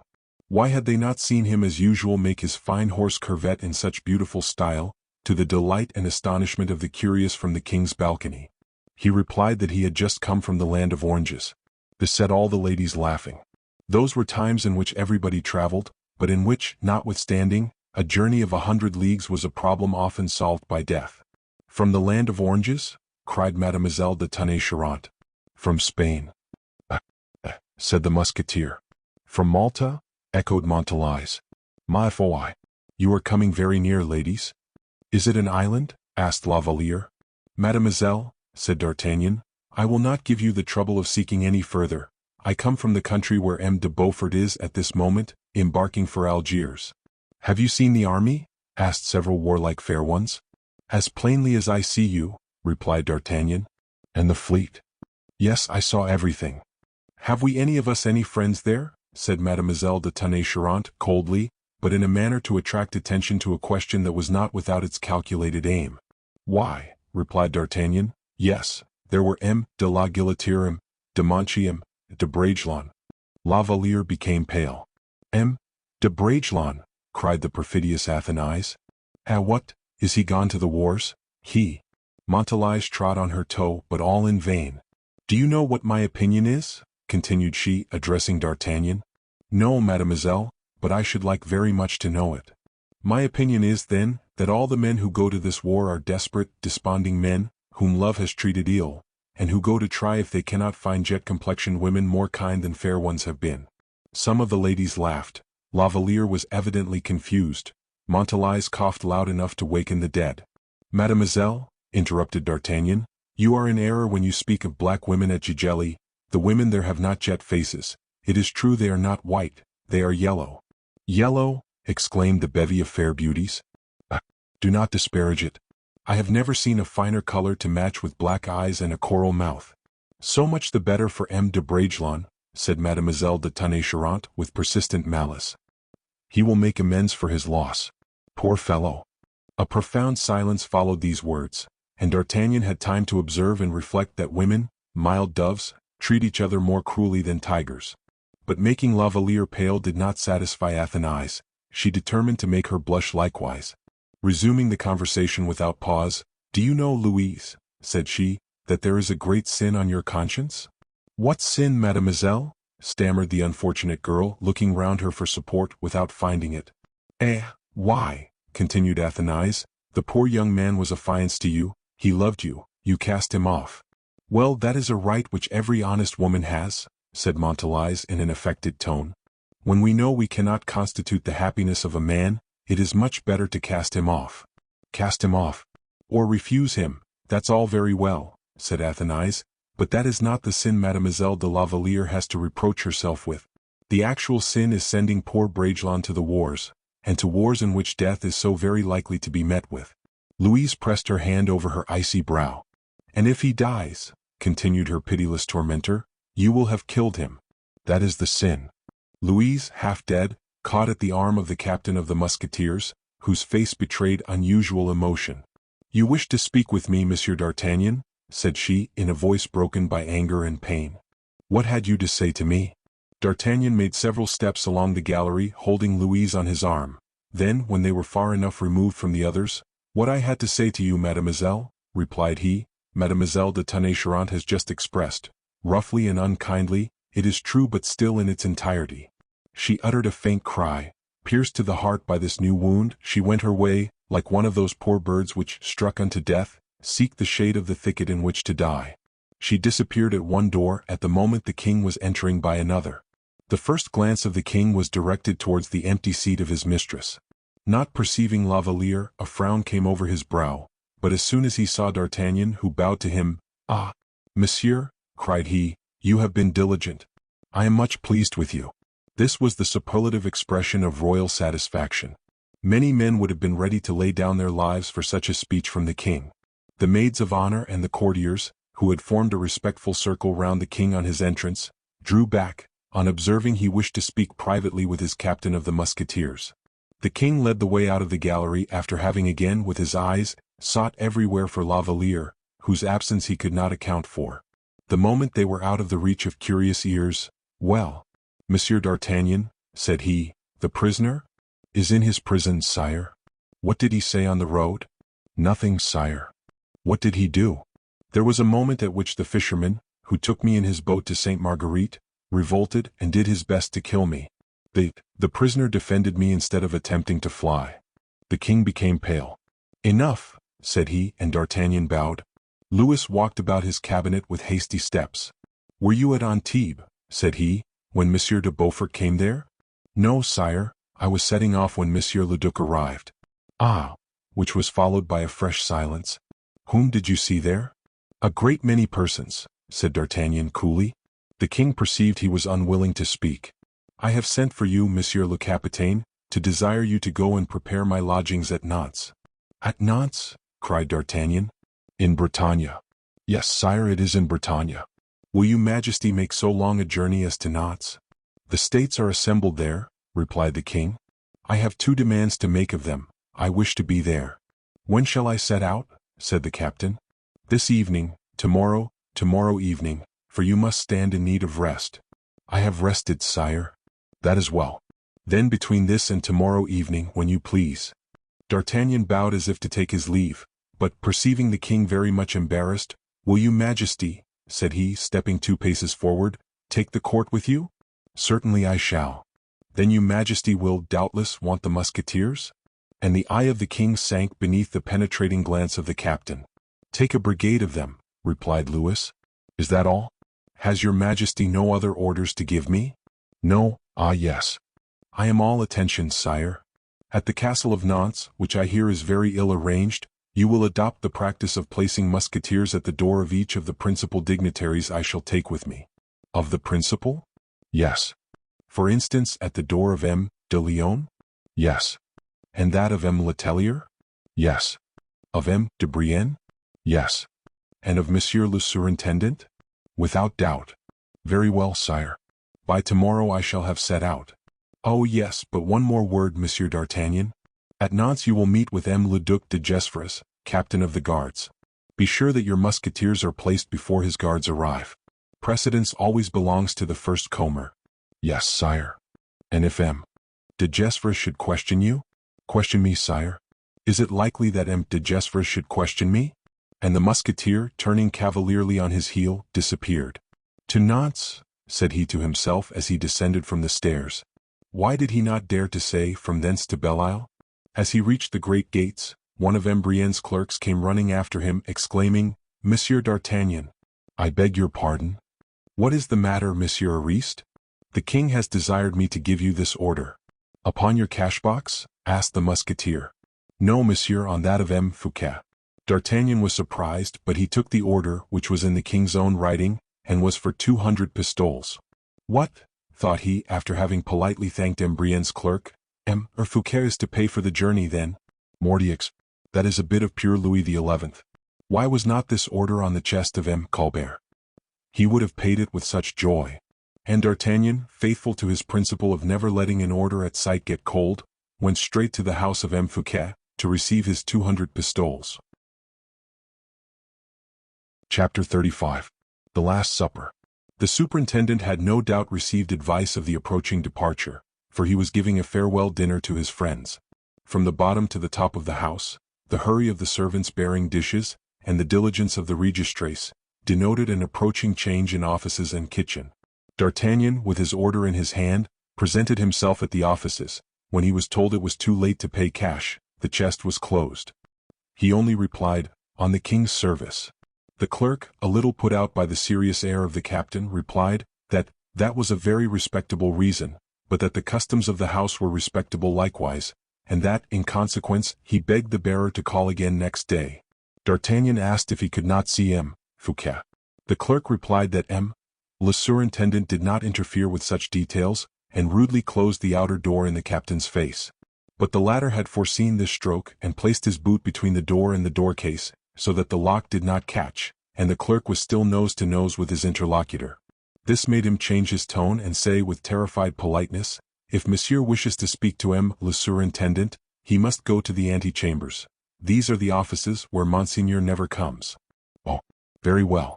Where are they?" replied D'Artagnan. "On the other side of the court," said the clerk, delighted to be free. D'Artagnan crossed the court and fell in with a crowd of servants. "Monseigneur sees nobody at this hour." He was answered by a fellow carrying a vermeil dish, in which were 3 pheasants and 12 quails. "Tell him," said the captain, laying hold of the servant by the end of his dish, "that I am M. D'Artagnan, captain of His Majesty's Musketeers." The fellow uttered a cry of surprise and disappeared, D'Artagnan following him slowly. He arrived just in time to meet M. Polisson in the antechamber. The latter, a little pale, came hastily out of the dining room to learn what was the matter. D'Artagnan smiled. "There is nothing unpleasant, Monsieur Polisson, only a little order to receive the money for." "Ah," said Fouquet's friend, breathing more freely, and he took the captain by the hand and dragging him behind him, led him into the dining room, where a number of friends surrounded the surintendant, placed in the center and buried in the cushions of a fauteuil. There were assembled all the Epicureans who so lately at Vaux had done the honors of the mansion of wit and money in aid of M. Fouquet. Joyous friends, for the most part faithful, they had not fled their protector at the approach of the storm, and in spite of the threatening heavens, in spite of the trembling earth, they remained there, smiling, cheerful, as devoted in misfortune as they had been in prosperity. On the left of the surintendant sat Madame de Belliere, on his right was Madame Fouquet, as if braving the laws of the world and putting all vulgar reasons of propriety to silence, the two protecting angels of this man united to offer, at the moment of the crisis, the support of their twined arms. Madame de Belliere was pale, trembling, and full of respectful attentions for Madame la Surintendante, who, with one hand on her husband's, was looking anxiously towards the door by which Polisson had gone out to bring D'Artagnan. The captain entered at first full of courtesy, and afterwards of admiration, when, with his infallible glance, he had divined as well as taken in the expression of every face. Fouquet raised himself up in his chair. "Pardon me, Monsieur D'Artagnan," said he, "if I did not myself receive you when coming in the king's name." And he pronounced the last words with a sort of melancholy firmness, which filled the hearts of all his friends with terror. "Monseigneur," replied D'Artagnan, "I only come to you in the king's name to demand payment of an order for 200 pistoles." The clouds passed from every brow but that of Fouquet, which still remained overcast. "Ah, then," said he, "perhaps you also are setting out for Nantes?" "I do not know whither I am setting out, Monseigneur." "But," said Madame Fouquet, recovered from her fright, "you are not going so soon, Monsieur le Capitaine, as not to do us the honor to take a seat with us?" "Madame, I should esteem that a great honor done me, but I am so pressed for time, that, you see, I have been obliged to permit myself to interrupt your repast to procure payment of my note." "The reply to which shall be gold," said Fouquet, making a sign to his intendant, who went out with the order D'Artagnan handed him. "Oh," said the latter, "I was not uneasy about the payment, the house is good." A painful smile passed over the pale features of Fouquet. "Are you in pain?" asked Madame de Belliere. "Do you feel your attack coming on?" asked Madame Fouquet. "Neither, thank you both," said Fouquet. "Your attack?" said D'Artagnan in his turn. "Are you unwell, Monseigneur?" "I have a tertian fever which seized me after the fete at Vaux." "Caught cold in the grottos at night, perhaps?" "No, no, nothing but agitation, that was all." "The too much heart you displayed in your reception of the king," said La Fontaine quietly, without suspicion that he was uttering a sacrilege. "We cannot devote too much heart to the reception of our king," said Fouquet mildly to his poet. "Monsieur meant to say the too great ardor," interrupted D'Artagnan, with perfect frankness and much amenity. "The fact is, Monseigneur, that hospitality was never practiced as at Vaux." Madame Fouquet permitted her countenance to show clearly that if Fouquet had conducted himself well towards the king had hardly done the like to the minister. But D'Artagnan knew the terrible secret. He alone with Fouquet knew it. Those two men had not, the one the courage to complain, the other the right to accuse. The captain, to whom the 200 pistoles were brought, was about to take his leave, when Fouquet, rising, took a glass of wine, and ordered one to be given to D'Artagnan. "Monsieur," said he, "to the health of the king whatever may happen." "And to your health, monseigneur, whatever may happen," said D'Artagnan. He bowed with these words of evil omen to all the company, who rose as soon as they heard the sound of his spurs and boots at the bottom of the stairs. "I, for a moment, thought it was I and not my money he wanted," said Fouquet, endeavoring to laugh. "You!" cried his friends, "and what for, in the name of heaven?" "Oh, do not deceive yourselves, my dear brothers in Epicurus," said the superintendent. "I do not wish to make a comparison between the most humble sinner on the earth and the God we adore, but remember, he gave one day to his friends a repast which is called the Last Supper, and which was nothing but a farewell dinner, like that which we are making at this moment." A painful cry of denial arose from all parts of the table. "Shut the doors," said Fouquet, and the servants disappeared. "My friends," continued Fouquet, lowering his voice, "what was I formerly? What am I now? Consult among yourselves and reply. A man like me sinks when he does not continue to rise. What shall we say, then, when he really sinks? I have no more money, no more credit. I have no longer anything but powerful enemies and powerless friends." "Quick!" cried Polisson. "Since you explain yourself with such frankness, it is our duty to be frank likewise. Yes, you are ruined. Yes, you are hastening to your ruin. Stop. And, in the first place, what money have we left?" 700,000 livres, said the intendant. "Bread," murmured Madame Fouquet. "Relays," said Polisson, "relays and fly." "Whither?" "To Switzerland, to Savoy, but fly." "If Monseigneur flies," said Madame Belliere, "it will be said that he was guilty, was afraid. More than that, it will be said that I have carried away 20 millions with me." "We will draw up memoirs to justify you," said La Fontaine. "Fly." "I will remain," said Fouquet. "And, besides, does not everything serve me?" "You have Belle-Isle," cried the Abbé Fouquet. "And I am naturally going there when going to Nantes," replied the superintendent. "Patience, then, patience. Before arriving at Nantes, what a distance," said Madame Fouquet. "Yes, I know that well," replied Fouquet. "But what is to be done there? The king summons me to the States. I know well it is for the purpose of ruining me, but to refuse to go would be to evince uneasiness." "Well, I have discovered the means of reconciling everything," cried Polisson. "You are going to set out for Nantes." Fouquet looked at him with an air of surprise.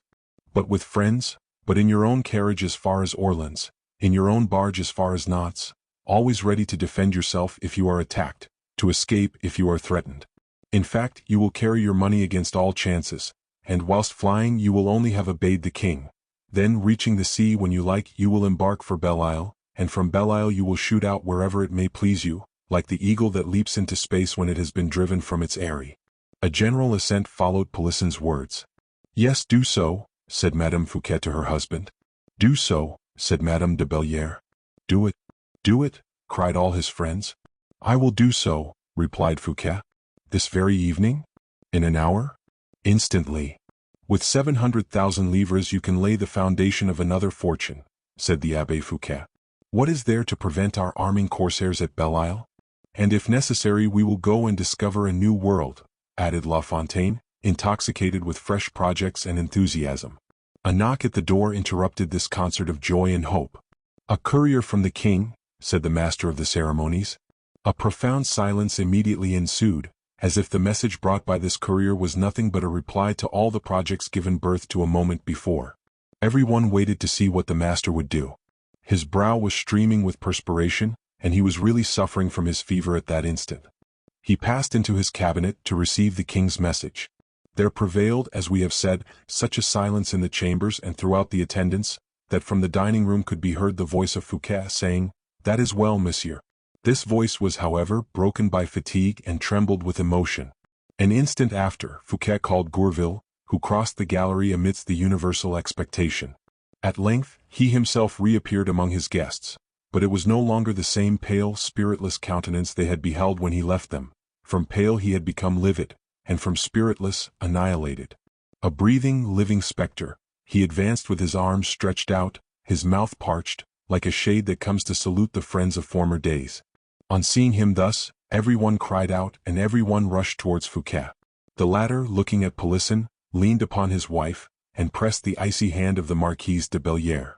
"Well," said he, in a voice which had nothing human in it. "What has happened, my God?" said someone to him. Fouquet opened his right hand, which was clenched, but glistening with perspiration, and displayed a paper, upon which Polisson cast a terrified glance. He read the following lines written by the king's hand.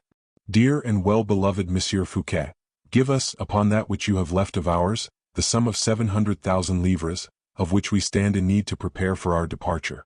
And as we know your health is not good, we pray God to restore you, and to have you in his holy keeping. Louis. The present letter is to serve as a receipt. A murmur of terror circulated through the apartment. Well, cried Polisson in his turn, you have received that letter? Received it, yes. What will you do then? Nothing, since I have received it. But, if I have received it, Polisson, I have paid it, said the surintendant, with a simplicity that went to the heart of all present. You have paid it, cried Madame Fouquet. Then we are ruined. Come, no useless words, interrupted Polisson. Next to money, life. Monseigneur, to horse. To horse. What, leave us? At once cried both the women, wild with grief. Monseigneur, in saving yourself, you save us all. To horse. But he cannot hold himself on. Look at him. Oh, if he takes time to reflect, said the intrepid Polisson. He is right, murmured Fouquet. Monseigneur.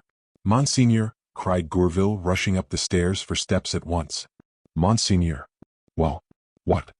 I escorted, as you desired, the king's courier with the money. Yes. Well, when I arrived at the Palais Royal, I saw. Take breath, my poor friend, take breath, you are suffocating. What did you see? Cried the impatient friends. I saw the Musketeers mounting on horseback, said Gourville.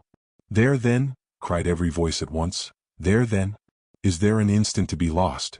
Madame Fouquet rushed downstairs, calling for her horses. Madame de Bellière flew after her, catching her in her arms and saying, Madame, in the name of his safety, do not betray anything, do not manifest alarm. Polisson ran to have the horses put to the carriages. And in the meantime Gourville gathered in his hat all that the weeping friends were able to throw into it of gold and silver, the last offering, the pious alms made to misery by poverty. The surintendant, dragged along by some, carried by others, was shut up in his carriage. Gourville took the reins and mounted the box. Polisson supported Madame Fouquet, who had fainted. Madame de Bellière had more strength and was well paid for it. She received Fouquet's last kiss. Polisson easily explained this precipitate departure by saying that an order from the king had summoned the minister to Nantes. Chapter 36. In M. Colbert's carriage. As Gourville had seen, the king's musketeers were mounting and following their captain. The latter, who did not like to be confined in his proceedings, left his brigade under the orders of a lieutenant, and set off on post horses, recommending his men to use all diligence. However rapidly they might travel, they could not arrive before him. He had time, in passing along the Rue de Petit Champs, to see something which afforded him plenty of food for thought and conjecture. He saw him, Colbert, coming out from his house to get into his carriage, which was stationed before the door. In this carriage D'Artagnan perceived the hoods of two women, and being rather curious, he wished to know the names of the ladies hid beneath these hoods. To get a glimpse at them, for they kept themselves closely covered up, he urged his horse so near the carriage, that he drove him against the step with such force as to shake everything containing and contained. The terrified women uttered, the one a faint cry, by which D'Artagnan recognized a young woman, the other an imprecation, in which he recognized the vigor and aplomb that half a century bestows. The hoods were thrown back. One of the women was Madame Vanel, the other the Duchesse de Chevreuse. D'Artagnan's eyes were quicker than those of the ladies. He had seen and known them, whilst they did not recognize him, and as they laughed at their fright, pressing each other's hands. Humph, said D'Artagnan, the old Duchesse is no more inaccessible to friendship than formerly. She paying her court to the mistress of M. Colbert. Poor M. Fouquet. That presages you nothing good. He rode on. Colbert got into his carriage and the distinguished trio commenced a sufficiently slow pilgrimage toward the wood of Vincennes. Madame de Chevreuse set down Madame Vanel at her husband's house, and left alone with M. Colbert, chatted upon affairs whilst continuing her ride. She had an inexhaustible fund of conversation, that dear Duchesse, and as she always talked for the ill of others, though ever with a view to her own good, her conversation amused her interlocutor, and did not fail to leave a favorable impression. She taught Colbert, who, poor man, was ignorant of the fact how great a minister he was, and how Fouquet would soon become a cipher. She promised to rally around him, when he should become surintendant, all the old nobility of the kingdom, and questioned him as to the preponderance it would be proper to allow Lavalier. She praised him, she blamed him, she bewildered him. She showed him the secret of so many secrets that, for a moment, Colbert thought he was doing business with the devil. She proved to him that she held in her hand the Colbert of today, as she had held the Fouquet of yesterday, and as he asked her very simply the reason of her hatred for the surintendant, "Why do you yourself hate him?" said she. "Madam, in politics," replied he, "the differences of system oft bring about dissensions between men. Fouquet always appeared to me to practice a system opposed to the true interests of the king." She interrupted him. "I will say no more to you about M. Fouquet. The journey the king is about to take to Nantes will give a good account of him. Fouquet for me is a man gone by, and for you also." Colbert made no reply. "On his return from Nantes," continued the Duchesse, "the king, who is only anxious for a pretext, will find that the states have not behaved well, that they have made too few sacrifices. The states will say that the imposts are too heavy, and that the surintendant has ruined them. The king will lay all the blame on M. Fouquet and then, said Colbert. "Oh, he will be disgraced. Is not that your opinion?" Colbert darted a glance at the Duchesse, which plainly said, "If M. Fouquet be only disgraced, you will not be the cause of it. Your place, M. Colbert," the Duchesse hastened to say, "must be a high place. Do you perceive any one between the king and yourself, after the fall of M. Fouquet?" "I do not understand," said he. "You will understand. To what does your ambition aspire?" "I have none." "It was useless, then, to overthrow the superintendent, Monsieur Colbert. It was idle." "I had the honor to tell you, madame." "Oh, yes, I know all about the interest of the king, but if you please we will speak of your own." "Mine. That is to say, the affairs of His Majesty. In short, are you or are you not endeavoring to ruin M. Fouquet? Answer without evasion." "Madame, I ruin nobody." "I am endeavoring to comprehend, then, why you purchased from me the letters of M. Mazarin concerning M. Fouquet. Neither can I conceive why you have laid those letters before the king." Colbert, half stupefied, looked at the Duchesse with an air of constraint.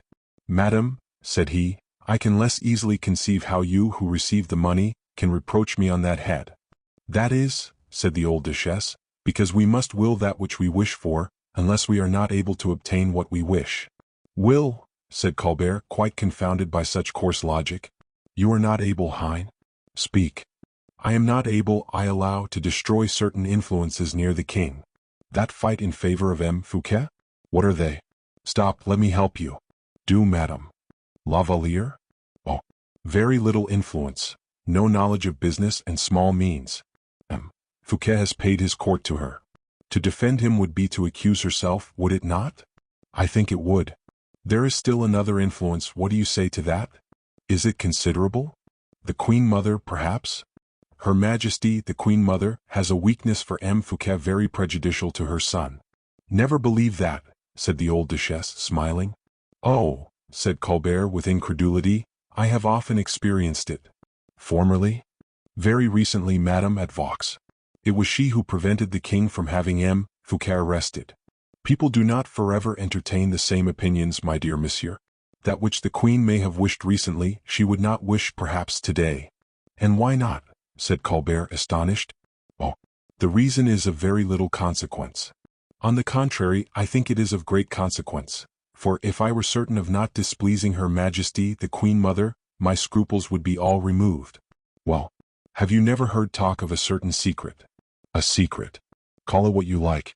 "In short, the Queen Mother has conceived a bitter hatred for all those who have participated, in one fashion or another, in the discovery of this secret, and M. Fouquet, I believe, is one of these." "Then," said Colbert, "we may be sure of the assent of the Queen Mother?" "I have just left Her Majesty, and she assures me so." "So be it then, madame. But there is something further. Do you happen to know a man who was the intimate friend of M. Fouquet Herblay, a bishop, I believe?" "Bishop of Vannes. Well, this M. de Herblay, who also knew the secret, the Queen Mother is pursuing with the utmost rancor." "Indeed." "So hotly pursued that if he were dead, she would not be satisfied with anything less than his head. To satisfy her he would never speak again." "And is that the desire of the Queen Mother?" "An order is given for it. This Monsieur de Herblay shall be sought for, madame." "Oh, it is well known where he is." Colbert looked at the Duchesse. "Say where, madame." "He is at Belle-en-Mer." "At the residence of M. Fouquet?" "At the residence of M. Fouquet." "He shall be taken." It was now the Duchesse's turn to smile. "Do not fancy the capture so easy," said she. Do not promise it so lightly. Why not, madam? Because M. D'Herblay is not one of those people who can be taken when and where you please. He is a rebel, then? Oh, Monsieur Colbert, we have passed all our lives in making rebels, and yet you see plainly that so far from being taken we take others. Colbert fixed upon the old Duchesse one of those fierce looks of which no words can convey the expression, accompanied by a firmness not altogether wanting in grandeur.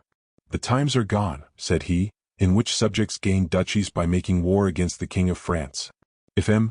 D'Herblay conspires, he will perish on the scaffold. That will give or will not give pleasure to his enemies, a matter by the way of little importance to us. And this us, a strange word in the mouth of Colbert, made the Duchesse thoughtful for a moment. She caught herself reckoning inwardly with this man. Colbert had regained his superiority in the conversation, and he meant to keep it. You ask me, madam, he said, to have this M. D'Herblay arrested? I ask you nothing of the kind. I thought you did, madam. But as I have been mistaken, we will leave him alone. The king has said nothing about him. The Duchesse bit her nails. Besides, continued Colbert, what a poor capture would this bishop be? A bishop game for a king. No, no, I will not even take the slightest notice of him. The hatred of the Duchesse now discovered itself. Game for a woman, said she. Is not the queen a woman?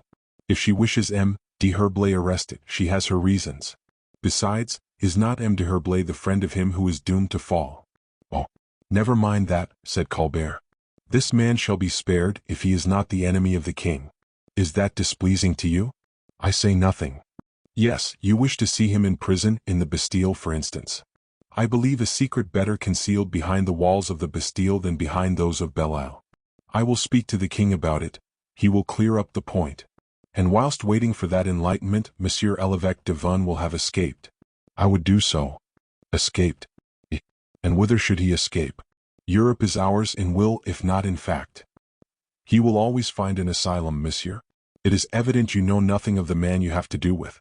You do not know D'Herblay, you do not know Aramis. He was one of those 4 musketeers who, under the late king, made Cardinal de Richelieu tremble, and who, during the Regency, gave so much trouble to Monseigneur Mazarin.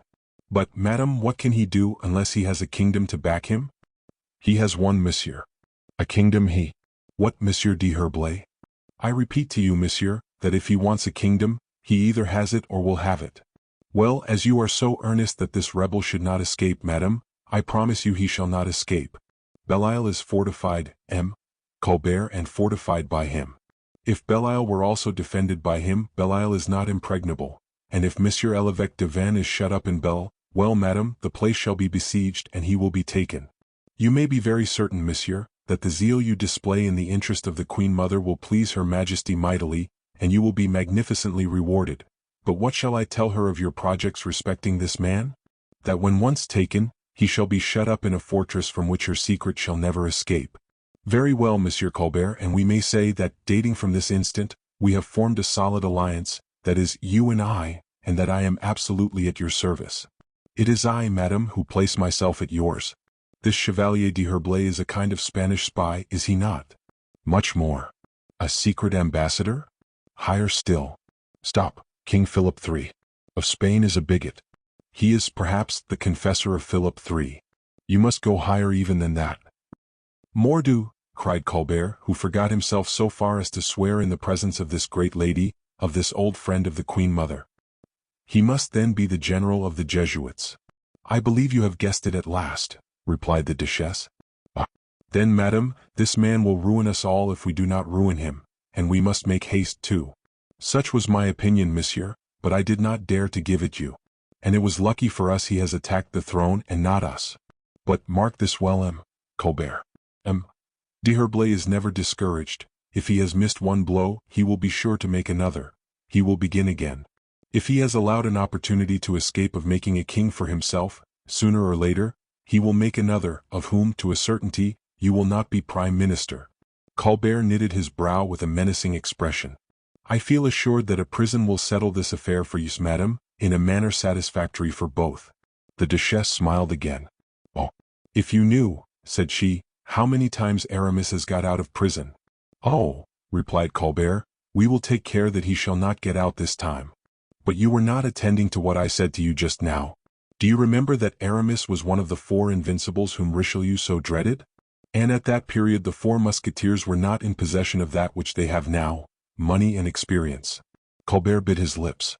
We will renounce the idea of the prison, said he in a lower tone. We will find a little retreat from which the invincible cannot possibly escape. That was well spoken, our ally, replied the Duchess. But it is getting late, had we not better return? The more willingly, madam, from my having my preparations to make for setting out with the king. To Paris, cried the Duchess to the coachman. And the carriage returned towards the Faubourg Saint-Antoine, after the conclusion of the treaty that gave to death the last friend of Fouquet, the last defender of Belle-Isle, the former friend of Marie Michon, the new foe of the old Duchess. Chapter 37. The Two Lighters. D'Artagnan had set off, Fouquet likewise was gone, and with a rapidity which doubled the tender interest of his friends. The first moments of this journey, or better say, this flight, were troubled by a ceaseless dread of every horse and carriage to be seen behind the fugitive. It was not natural, in fact, if Louis XIV was determined to seize this prey, that he should allow it to escape. The young lion was already accustomed to the chase, and he had bloodhounds sufficiently clever to be trusted. But insensibly all fears were dispersed. The surintendant, by hard traveling, placed such a distance between himself and his persecutors, that no one of them could reasonably be expected to overtake him. As to his position, his friends had made it excellent for him. Was he not traveling to join the king at Nantes, and what did the rapidity prove but his zeal to obey?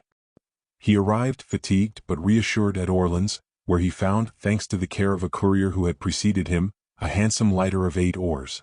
These lighters, in the shape of gondolas, somewhat wide and heavy, containing a small chamber covered by the deck and a chamber in the poop formed by a tent, then acted as passage boats from Orleans to Nantes by the Loire, and this passage, a long one in our days, appeared then more easy and convenient than the high road, with its post-hacks and its ill-hung carriages. Fouquet went on board this lighter, which set out immediately. The rowers, knowing they had the honor of conveying the surintendant of the finances, pulled with all their strength, and that magic word, the finances, promised them a liberal gratification, of which they wished to prove themselves worthy. The lighter seemed to leap the mimic waves of the Loire. Magnificent weather, a sunrise that empurpled all the landscape, displayed the river in all its limpid serenity. The current and the rowers carried Fouquet along as wings carry a bird, and he arrived before Beaugency without the slightest accident having signalized the voyage. Fouquet hoped to be the first to arrive at Nantes. There he would see the notables and gain support among the principal members of the States. He would make himself a necessity, a thing very easy for a man of his merit, and would delay the catastrophe, if he did not succeed in avoiding it entirely. Besides, said Gourville to him, at Nantes you will make out, or we will make out, the intentions of your enemies. We will have horses always ready to convey you to Poitou, a bark in which to gain the sea, and when once upon the open sea, Belle-Isle is your inviolable port. You see, besides that no one is watching you, no one is following. He had scarcely finished when they discovered at a distance, behind an elbow formed by the river, the masts of a huge lighter coming down. The rowers of Fouquet's boat uttered a cry of surprise on seeing this galley. "What is the matter?" asked Fouquet. "The matter is, monseigneur," replied the patron of the bark, "that it is a truly remarkable thing, that lighter comes along like a hurricane." Gourville started and mounted to the deck in order to obtain a better view. Fouquet did not go up with him, but said to Gourville with restrained mistrust, "See what it is, dear friend." The lighter had just passed the elbow. It came on so fast, that behind it might be plainly seen the white wake illumined with the fires of the day. "How they go," repeated the skipper, "how they go. They must be well paid. I did not think," he added, "that oars of wood could behave better than ours, but yonder oarsmen prove the contrary." "Well they may," said one of the rowers, "they are 12 and we but 8. 12 rowers," replied Gourville. 12? Impossible. The number of 8 rowers for a lighter had never been exceeded, even for the king. This honor had been paid to Monsieur le Surintendant, more for the sake of haste than of respect. "What does it mean?" said Gourville, endeavoring to distinguish beneath the tent, which was already apparent, travelers which the most piercing eye could not yet have succeeded in discovering. "They must be in a hurry, for it is not the king," said the patron. Fouquet shuddered. "By what sign do you know that it is not the king?" said Gourville. "In the first place, because there is no white flag with fleurs de lis, which the royal lighter always carries. And then," said Fouquet, "because it is impossible it should be the king, Gourville, as the king was still in Paris yesterday." Gourville replied to the superintendent by a look which said, "You were there yourself yesterday." "And by what sign do you make out they are in such haste?" added he for the sake of gaining time. "By this, monsieur," said the patron. "These people must have set out a long while after us, and they have already nearly overtaken us." "Bah," said Gourville, "who told you that they do not come from Beaugency or from Moit even? We have seen no lighter of that shape except at Orleans." "It comes from Orleans, monsieur, and makes great haste." Fouquet and Gourville exchanged a glance. The captain remarked their uneasiness, and to mislead him, Gourville immediately said, "Some friend who has laid a wager he would catch us. Let us win the wager and not allow him to come up with us." The patron opened his mouth to say that it was quite impossible, but Fouquet said with much hauteur, "If it is anyone who wishes to overtake us, let him come." "We can try, monseigneur," said the man timidly. "Come, you fellows, put out your strength, row, row." "No," said Fouquet, "on the contrary, stop short." "Monseigneur." "What folly!" interrupted Gourville, stooping towards his ear. "Pull up," repeated Fouquet. The 8 oars stopped, and resisting the water, created a retrograde motion. It stopped. The 12 rowers and the other did not, at first, perceive this maneuver, for they continued to urge on their boat so vigorously that it arrived quickly within musket shot. Fouquet was short-sighted, Gourville was annoyed by the sun, now full in his eyes. The skipper alone, with that habit and clearness which are acquired by a constant struggle with the elements, perceived distinctly the travelers in the neighboring lighter. "I can see them," cried he, "there are 2. "I can see nothing," said Gourville. "You will not be long before you distinguish them. In 20 strokes of their oars they will be within 10 paces of us." But what the patron announced was not realized. The lighter imitated the movement commanded by Fouquet, and instead of coming to join its pretended friends, it stopped short in the middle of the river.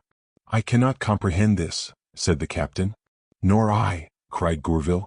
"You who can see so plainly the people in that lighter," resumed Fouquet, "try to describe them to us before we are too far off." "I thought I saw 2, replied the boatman. "I can only see one now, under the tent." "What sort of man is he?" "He is a dark man, broad-shouldered, bull-necked." A little cloud at that moment passed across the azure, darkening the sun. Gourville, who was still looking with one hand over his eyes, became able to see what he sought, and all at once, jumping from the deck into the chamber where Fouquet awaited him, "Colbert," said he, in a voice broken by emotion. "Colbert?" repeated Fouquet. "Too strange. But no, it is impossible. I tell you I recognized him, and he, at the same time, so plainly recognized me, that he has just gone into the chamber on the poop. Perhaps the king has sent him on our track. In that case he would join us instead of lying by. What is he doing there?" "He is watching us, without a doubt." "I do not like uncertainty," said Fouquet. "Let us go straight up to him." "Oh, monseigneur, do not do that, the lighter is full of armed men." "He wishes to arrest me then, Gourville? Why does he not come on?" "Monseigneur, it is not consistent with your dignity to go to meet even your ruin, but to allow them to watch me like a malefactor." "Nothing yet proves that they are watching you, monseigneur. Be patient." "What is to be done then?" "Do not stop. You were only going so fast to appear to obey the king's order with zeal. Redouble the speed. He who lives will see. That is better." "Come," cried Fouquet, "since they remain stock-still yonder, let us go on." The captain gave the signal, and Fouquet's rowers resumed their task with all the success that could be looked for from men who had rested. Scarcely had the lighter made 100 fathoms, than the other, that with the 12 rowers, resumed its rapid course. This position lasted all day without any increase or diminution of distance between the 2 vessels. Towards evening Fouquet wished to try the intentions of his persecutor. He ordered his rowers to pull towards the shore as if to effect a landing. Colbert's lighter imitated this maneuver, and steered towards the shore in a slanting direction. By the merest chance, at the spot where Fouquet pretended to wish to land, a stableman from the chateau of Languillas was following the flowery banks leading 3 horses in halters. Without doubt the people of the 12-oared lighter fancied that Fouquet was directing his course to these horses ready for flight, for 4 or 5 men, armed with muskets, jumped from the lighter onto the shore, and marched along the banks as if to gain ground on the horsemen. Fouquet, satisfied of having forced the enemy to a demonstration, considered his intention evident, and put his boat in motion again. Colbert's people returned likewise to theirs, and the course of the 2 vessels was resumed with fresh perseverance. Upon seeing this, Fouquet felt himself threatened closely, and in a prophetic voice, "Well, Gourville," said he whisperingly, What did I say at our last repast at my house? Am I going or not to my ruin? Oh, Monseigneur. These two boats, which follow each other with so much emulation as if we were disputing M. Colbert and I, a prize for swiftness on the lawyer, do they not aptly represent our fortunes? And do you not believe, Gourville, that one of the two will be wrecked at Nantes? At least, objected Gourville, there is still uncertainty. You are about to appear at the States. You are about to show what sort of man you are. Your eloquence and genius for business are the buckler and sword that will serve to defend you, if not to conquer with. The Bretons do not know you, and when they become acquainted with you your cause is won. Let him. Colbert looked to it well, for his lighter is as much exposed as yours to being upset. Both go quickly, his faster than yours, it is true. We shall see which will be wrecked first. Fouquet, taking Gourville's hand, my friend, said he, everything considered, remember the proverb, first come, first served. Well, Colbert takes care not to pass me. He is a prudent man is M. Colbert. He was right. The two lighters held their course as far as Nantes, watching each other.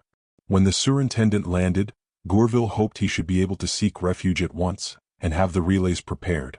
But, at the landing, the second lighter joined the first, and Colbert, approaching Fouquet, saluted him on the quay with marks of the profoundest respect. Marks so significant, so public, that their result was the bringing of the whole population upon La Fosse. Fouquet was completely self-possessed. He felt that in his last moments of greatness he had obligations towards himself. He wished to fall from such a height that his fall should crush some of his enemies. Colbert was there, so much the worse for Colbert. The surintendant, therefore, coming up to him, replied, with that arrogant semi-closure of the eyes peculiar to him, "What? Is that you, M. Colbert?" "To offer you my respects, Monseigneur," said the latter. "Were you in that lighter?" Pointing to the one with 12 rowers. "Yes, Monseigneur." "Of 12 rowers?" said Fouquet. "What luxury, M. Colbert. For a moment I thought it was the Queen Mother." "Monseigneur." And Colbert blushed. "This is a voyage that will cost those who have to pay for it dear, Monsieur l'Intendant," said Fouquet. "But you have happily arrived. You see, however," added he a moment after, "that I, who had but 8 rowers, arrived before you." And he turned his back towards him, leaving him uncertain whether the maneuvers of the second lighter had escaped the notice of the first. At least he did not give him the satisfaction of showing that he had been frightened. Colbert, so annoyingly attacked, did not give way. "I have not been quick, Monseigneur," he replied, "because I followed your example whenever you stopped." "And why did you do that, Monsieur Colbert?" cried Fouquet, irritated by the base audacity. "As you had a superior crew to mine, why did you not either join me or pass me?" "Out of respect," said the intendant, bowing to the ground. Fouquet got into a carriage which the city had sent to him, we know not why or how, and he repaired to La Maison de Nantes, escorted by a vast crowd of people, who for several days had been agog with expectation of a convocation of the States. Scarcely was he installed when Gourville went out to order horses on the route to Poitiers and Vennes, and a boat at Paimboeuf. He performed these various operations with so much mystery, activity, and generosity, that never was Fouquet, then laboring under an attack of fever, more nearly saved, except for the counteraction of that immense disturber of human projects, chance. A report was spread during the night, that the king was coming in great haste on post horses, and would arrive in 10 or 12 hours at the latest. The people, while waiting for the king, were greatly rejoiced to see the Musketeers, newly arrived, with Monsieur d'Artagnan, their captain, and quartered in the castle, of which they occupied all the posts, in quality of guard of honor. The D'Artagnan, who was very polite, presented himself about 10 o'clock at the lodgings of the surintendant to pay his respectful compliments, and although the minister suffered from fever, although he was in such pain as to be bathed in sweat, he would receive M. d'Artagnan, who was delighted with that honor, as will be seen by the conversation they had together. Chapter 38. Friendly Advice. Fouquet had gone to bed like a man who clings to life, and wishes to economize as much as possible that slender tissue of existence, of which the shocks and frictions of this world so quickly wear out the tenuity. D'Artagnan appeared at the door of this chamber, and was saluted by the superintendent with a very affable, "Good day." "Bonjour, Monseigneur," replied the Musketeer. "How did you get through the journey?" "Tolerably well, thank you." "And the fever?" "But poorly. I drink, as you perceive. I am scarcely arrived, and I have already levied a contribution of tisane upon Nantes." "You should sleep first, Monseigneur." "Corbeau. My dear Monsieur d'Artagnan, I should be very glad to sleep." "Who hinders you?" Why you in the first place? I? Oh, monseigneur. No doubt you do. Is it at Nantes as at Paris? Do you not come in the king's name? For heaven's sake, monseigneur, replied the captain, leave the king alone. The day on which I shall come on the part of the king, for the purpose you mean, take my word for it, I will not leave you long in doubt. You will see me place my hand on my sword, according to the ordinance, and you will hear my say at once, in ceremonial voice, Monseigneur, in the name of the king, I arrest you. You promise me that frankness? Said the superintendent. Upon my honor. But we have not come to that, believe me. What makes you think that, D'Artagnan? For my part, I think quite the contrary. I have heard speak of nothing of the kind, replied D'Artagnan. Said Fouquet. Indeed no. You are an agreeable man in spite of your fever. The king cannot help loving you at the bottom of his heart. Fouquet's expression implied doubt. But Colbert, said he, does Colbert love me as much as you say? I am not speaking of Colbert, replied D'Artagnan. He is an exceptional man. He does not love you, so much is very possible, but, Mordioux, the squirrel can guard himself against the adder with very little trouble. Do you know that you are speaking to me quite as a friend? Replied Fouquet, and that, upon my life. I have never met with a man of your intelligence and heart. You are pleased to say so, replied D'Artagnan. Why did you wait till today to pay me such a compliment? Blind that we are, murmured Fouquet. Your voice is getting hoarse, said D'Artagnan. Drink, monseigneur, drink. And he offered him a cup of tisane, with the most friendly cordiality. Fouquet took it and thanked him by a gentle smile. Such things only happen to me, said the Musketeer. I have passed 10 years under your very beard while you were rolling about tons of gold. You were clearing an annual pension of 4 millions. You never observed me, and you find out there is such a person in the world just at the moment I am about to fall, interrupted Fouquet. That is true, my dear Monsieur d'Artagnan. I did not say so. But you thought so, and that is the same thing. Well, if I fall, take my word as truth, I shall not pass a single day without saying to myself as I strike my brow, Fool, stupid mortal. You had a Monsieur d'Artagnan under your eye and hand, and you did not employ him, you did not enrich him. You overwhelm me, said the captain. I esteem you greatly. There exists another man then who does not think as Colbert thinks, said the superintendent. How this Colbert looms up in your imagination. He is worse than fever. Oh, I have good cause, said Fouquet. Judge for yourself. And he related the details of the course of the lighters, and the hypocritical persecution of Colbert. Is not this a clear sign of my ruin? D'Artagnan became very serious. That is true, he said. Yes, it has an unsavory odor, as de Treville used to say. And he fixed on Fouquet his intelligent and significant look. Am I not clearly designated in that, captain? Is not the king bringing me to Nantes to get me away from Paris, where I have so many creatures, and to possess himself of Belle-Isle? Where d'Herblay is, added D'Artagnan. Fouquet raised his head. As for me, monseigneur, continued D'Artagnan, I can assure you the king has said nothing to me against you. Indeed. The king commanded me to set out for Nantes, it is true, and to say nothing about it to de Gesvres. My friend. To de Gesvres, yes, monseigneur, continued the Musketeer, whose eyes did not cease to speak a language different from the language of his lips. The king, moreover, commanded me to take a brigade of musketeers, which is apparently superfluous as the country is quite quiet. A brigade, said Fouquet, raising himself upon his elbow. 96 horsemen, yes, monseigneur. The same number as were employed in arresting de Chalais, de Cinq-Mars and Montmorency.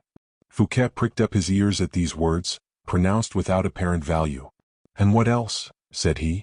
Oh, nothing but insignificant orders, such as guarding the castle, guarding every lodging, allowing none of de Gesvres's guards to occupy a single post.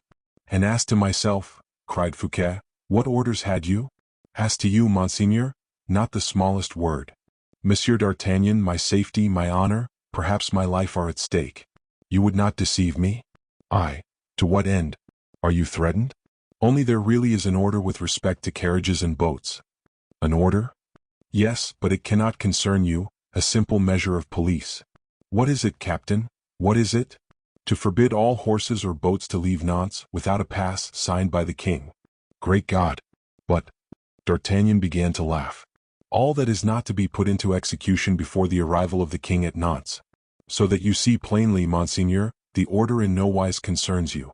Fouquet became thoughtful, and D'Artagnan feigned not to observe his preoccupation.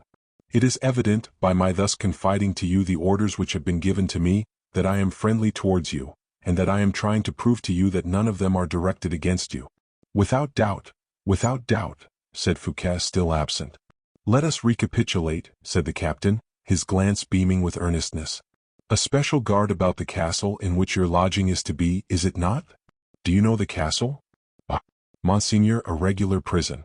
The absence of M. de Gesvres, who has the honor of being one of your friends. The closing of the gates of the city, and of the river without a pass, but only when the king shall have arrived. Please to observe, Monsieur Fouquet, that if, instead of speaking to men like you, who are one of the first in the kingdom, I were speaking to a troubled, uneasy conscience, I should compromise myself forever. What a fine opportunity for anyone who wished to be free. No police, no guards, no orders. The water free, the roads free, Monsieur D'Artagnan obliged to lend his horses if required. All this ought to reassure you, Monsieur Fouquet, for the king would not have left me thus independent, if he had any sinister designs. In truth, Monsieur Fouquet, ask me whatever you like, I am at your service, and in return, if you will consent to do it, do me a service, that of giving my compliments to Aramis and Porthos, in case you embark for Belle-Isle, as you have a right to do without changing your dress, immediately in your robe de chamber, just as you are." Saying these words, and with a profound bow, the Musketeer, whose looks had lost none of their intelligent kindness, left the apartment. He had not reached the steps of the vestibule when Fouquet, quite beside himself, hung to the bell rope and shouted, "My horses! My lighter!" But nobody answered. The surintendant dressed himself with everything that came to hand. "Gourville, Gourville!" cried he, while slipping his watch into his pocket.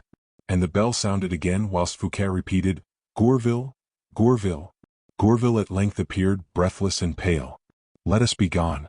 Let us be gone," cried Fouquet as soon as he saw him. "It is too late," said the surintendant's poor friend. "Too late? Why? Listen." And they heard the sounds of trumpets and drums in front of the castle. "What does that mean, Gourville?" "It means the king is come, Monseigneur." "The king? The king who has ridden double stages, who has killed horses, and who is 8 hours in advance of all our calculations." "We are lost," murmured Fouquet. "Brave D'Artagnan, all is over, thou hast spoken to me too late." The king, in fact, was entering the city, which soon resounded with the cannon from the ramparts, and from a vessel which replied from the lower parts of the river. Fouquet's brow darkened. He called his valets de chamber and dressed in ceremonial costume. From his window, behind the curtains, he could see the eagerness of the people, and the movement of a large troop, which had followed the prince. The king was conducted to the castle with great pomp, and Fouquet saw him dismount under the portcullis, and say something in the ear of D'Artagnan, who held his stirrup.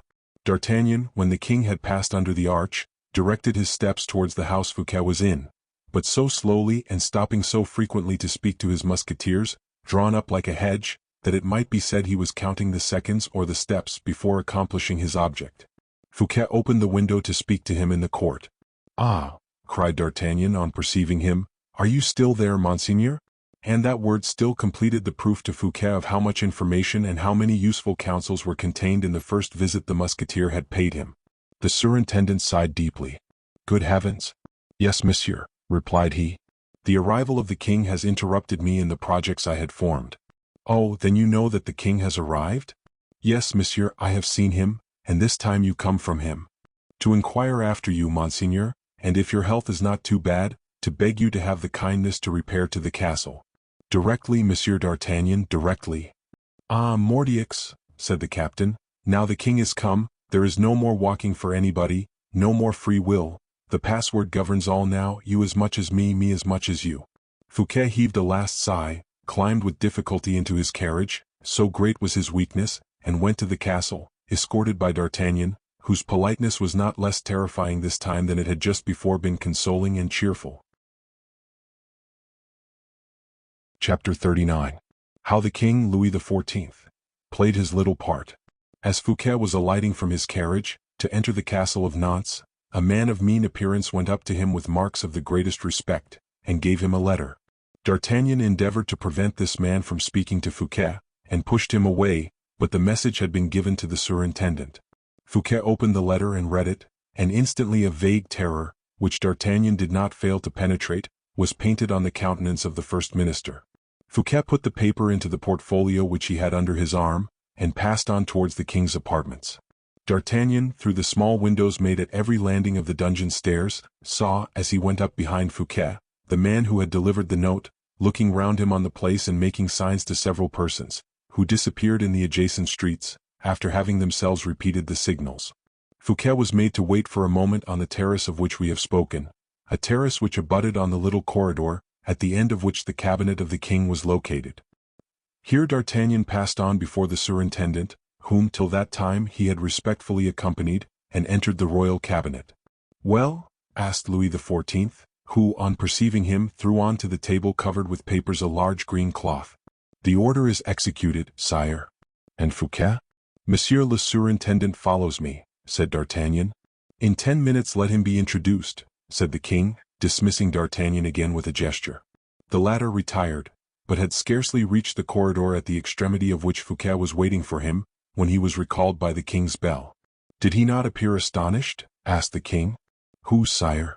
"Fouquet," replied the king without saying monsieur, a peculiarity which confirmed the captain of the Musketeers in his suspicions.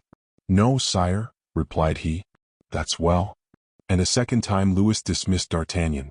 Fouquet had not quitted the terrace where he had been left by his guide. He reperused his note, conceived thus: "Something is being contrived against you. Perhaps they will not dare to carry it out at the castle. It will be on your return home. The house is already surrounded by musketeers. Do not enter. A white horse is in waiting for you behind the esplanade." Fouquet recognized the writing and zeal of Gourville. Not being willing that, if any evil happened to himself, this paper should compromise a faithful friend, the surintendant was busy tearing it into 1,000 morsels, spread about by the wind from the balustrade of the terrace. D'Artagnan found him watching the snowflake fluttering of the last scraps in space. "Monsieur," said he, "the king awaits you." Fouquet walked with a deliberate step along the little corridor, where Madame de Brienne and Rose were at work, whilst the Duc de Saint-Aignan, seated on a chair likewise in the corridor, appeared to be waiting for orders, with feverish impatience, his sword between his legs. It appeared strange to Fouquet that Madame Brienne, Rose, and de Saint-Aignan, in general so attentive and obsequious, should scarcely take the least notice as he, the surintendant, passed. But how could he expect to find it otherwise among courtiers, he whom the king no longer called anything but Fouquet? He raised his head, determined to look every one and everything bravely in the face, and entered the king's apartment, where a little bell, which we already know, had already announced him to his majesty. The king, without rising, nodded to him and with interest. "Well, how are you, Monsieur Fouquet?" said he. "I am in a high fever," replied the surintendant, "but I am at the king's service." "That is well. The states assemble tomorrow. Have you a speech ready?" Fouquet looked at the king with astonishment. "I have not, sire," replied he, "but I will improvise one. I am too well acquainted with affairs to feel any embarrassment. I have only one question to ask. Will your majesty permit me?" "Certainly. Ask it." "Why did not your majesty do his first minister the honor of giving him notice of this in Paris?" "You were ill. I was not willing to fatigue you." "Never did a labor, never did an explanation fatigue me, sire, and since the moment is come for me to demand an explanation of my king." "Oh, Monsieur Fouquet, an explanation? An explanation, pray, of what?" "Of your majesty's intentions with respect to myself." The king blushed. "I have been calumniated," continued Fouquet warmly, "and I feel called upon to adjure the justice of the king to make inquiries. You say all this to me very uselessly, Monsieur Fouquet. I know what I know. Your majesty can only know the things that have been told to you, and I, on my part, have said nothing to you, whilst others have spoken many, many times." "What do you wish to say?" said the king, impatient to put an end to this embarrassing conversation. "I will go straight to the facts, sire, and I accuse a certain man of having injured me in your majesty's opinion." "Nobody has injured you, Monsieur Fouquet." "That reply proves to me, sire, that I am right." "Monsieur Fouquet, I do not like people to be accused." "Not when one is accused?" "We have already spoken too much about this affair. Your majesty will not allow me to justify myself?" "I repeat that I do not accuse you." Fouquet, with a half-bow, made a step backward. "It is certain," thought he, "that he has made up his mind. He alone who cannot go back can show such obstinacy. Not to see the danger now would be to be blind indeed, Not to shun it would be stupid. He resumed aloud, Did your Majesty send for me on business? No, Monsieur Fouquet, but for some advice I wish to give you. I respectfully await it, sire. Rest yourself, Monsieur Fouquet, do not throw away your strength. The session of the States will be short, and when my secretary shall have closed it, I do not wish business to be talked of in France for a fortnight. Has the king nothing to say to me on the subject of this Assembly of the States? No, Monsieur Fouquet. Not to me, the surintendant of the finances? Rest yourself, I beg you, that is all I have to say to you. Fouquet bit his lips and hung his head. He was evidently busy with some uneasy thought. This uneasiness struck the king. Are you angry at having to rest yourself, M. Fouquet? Said he. Yes, sire, I am not accustomed to take rest. But you are ill, you must take care of yourself. Your Majesty spoke just now of a speech to be pronounced tomorrow. His Majesty made no reply. This unexpected stroke embarrassed him. Fouquet felt the weight of this hesitation. He thought he could read danger in the eyes of the young prince, which fear would but precipitate. If I appear frightened I am lost, thought he. The king, on his part, was only uneasy at the alarm of Fouquet. Has he a suspicion of anything? Murmured he. If his first word is severe, again thought Fouquet, if he becomes angry or feigns to be angry for the sake of a pretext, how shall I extricate myself? Let us smooth the declivity a little. Gourville was right. Sire, said he suddenly, since the goodness of the king watches over my health to the point of dispensing with my labor, may I not be allowed to be absent from the council of tomorrow? I could pass the day in bed, and will entreat the king to grant me his physician, that we may endeavor to find a remedy against this fearful fever. So be it, Monsieur Fouquet, it shall be as you desire. You shall have a holiday tomorrow, you shall have the physician, and shall be restored to health. Thanks, said Fouquet, bowing. Then, opening his game, shall I not have the happiness of conducting your Majesty to my residence of Belle-Isle? And he looked Louis full in the face, to judge of the effect of such a proposal. The king blushed again. Do you know, replied he, endeavoring to smile, that you have just said, my residence of Belle-Isle? Yes, sire. Well, do you not remember, continued the king in the same cheerful tone, that you gave me Belle-Isle? That is true again, sire. Only, as you have not taken it, you will doubtless come with me and take possession of it. I mean to do so. That was besides your Majesty's intention as well as mine, and I cannot express to your Majesty how happy and proud I have been to see all the king's regiments from Paris to help take possession. The king stammered out that he did not bring the Musketeers for that alone. Oh, I am convinced of that, said Fouquet warmly. Your Majesty knows very well that you have nothing to do but to come alone with a cane in your hand, to bring to the ground all the fortifications of Belle-Isle. Peste, cried the king, I do not wish those fine fortifications which cost so much to build to fall at all. No, let them stand against the Dutch and English. You would not guess what I want to see at Belle-Isle, Monsieur Fouquet. It is the pretty peasants and women of the lands on the seashore, who dance so well, and are so seducing with their scarlet petticoats. I have heard great boast of your pretty tenants, Monsieur le Surintendant. Well, let me have a sight of them. Whenever your Majesty pleases. Have you any means of transport? It shall be tomorrow if you like. The surintendant felt this stroke, which was not adroit, and replied, No, sire, I was ignorant of your Majesty's wish. Above all, I was ignorant of your haste to see Belle-Isle, and I am prepared with nothing. You have a boat of your own, nevertheless? I have 5, but they are all in port or at Paimboeuf, and to join them or bring them hither would require at least 24 hours. Have I any occasion to send a courier? Must I do so? Wait a little, put an end to the fever, wait till tomorrow. That is true. Who knows but that by tomorrow we may not have 100 other ideas? Replied Fouquet, now perfectly convinced and very pale. The king started and stretched his hand out towards his little bell, but Fouquet prevented his ringing. Sire, said he, I have an ague, I am trembling with cold. If I remain a moment longer I shall most likely faint. I request your Majesty's permission to go and fling myself beneath the bedclothes. Indeed you are in a shiver, it is painful to behold. Come, Monsieur Fouquet, begone. I will send to inquire after you. Your Majesty overwhelms me with kindness. In an hour I shall be better. I will call someone to reconduct you, said the king. As you please, sire, I would gladly take the arm of anyone. Monsieur d'Artagnan, cried the king, ringing his little bell. Oh, sire, interrupted Fouquet, laughing in such a manner as made the prince feel cold, would you give me the captain of your musketeers to take me to my lodgings? An equivocal honor that, sire. A simple footman, I beg. And why M. Fouquet? D'Artagnan conducts me often and extremely well. Yes, but when he conducts you, sire, it is to obey you, whilst me? Go on. If I am obliged to return home supported by the leader of the Musketeers, it would be everywhere said you had had me arrested. Arrested, replied the king, who became paler than Fouquet himself. Arrested. Oh. And why should they not say so? Continued Fouquet, still laughing, and I would lay a wager there would be people found wicked enough to laugh at it. This sally disconcerted the monarch.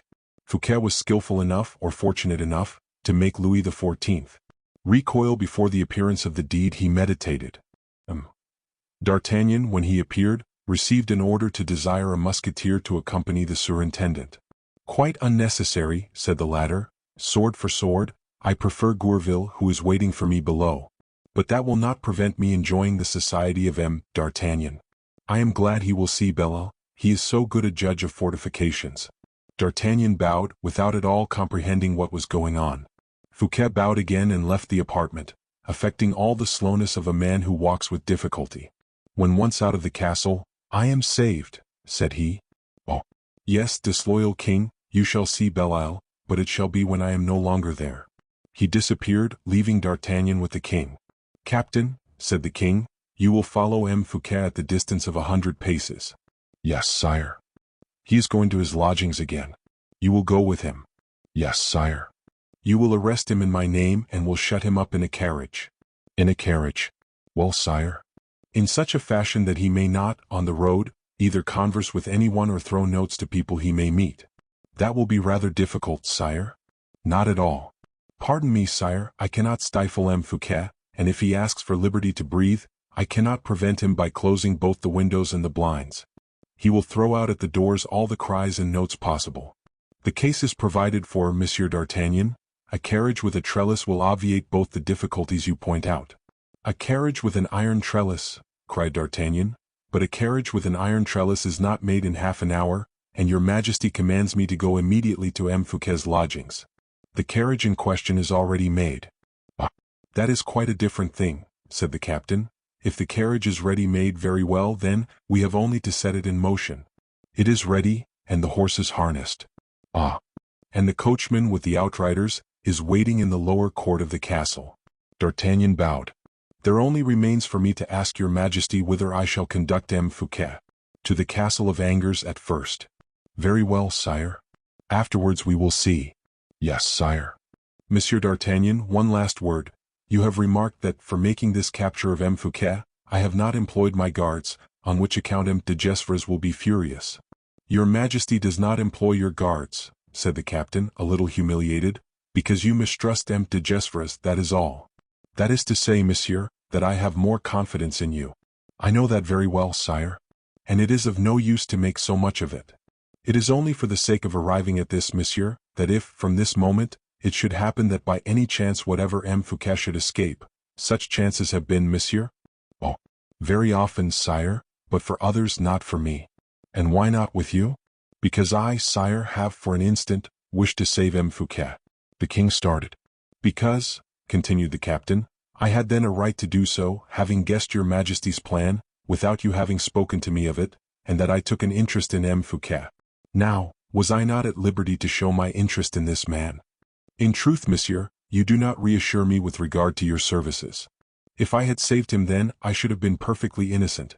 I will say more, I should have done well, for M. Fouquet is not a bad man. But he was not willing. His destiny prevailed. He let the hour of liberty slip by. So much the worse.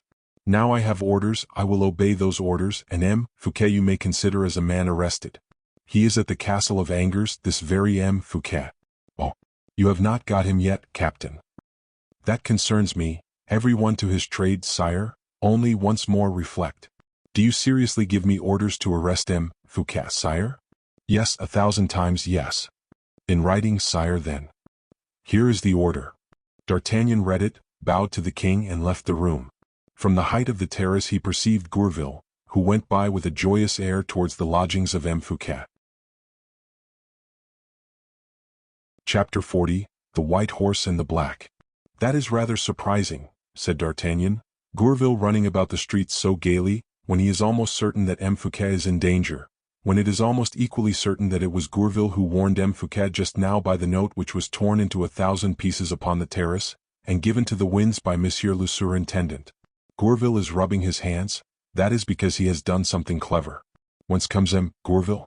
Gourville is coming from the Rue aux Herbes. Whither does the Rue aux Herbes lead? And D'Artagnan followed, along the tops of the houses of Nantes, dominated by the castle, the line traced by the streets as he would have done upon a topographical plan.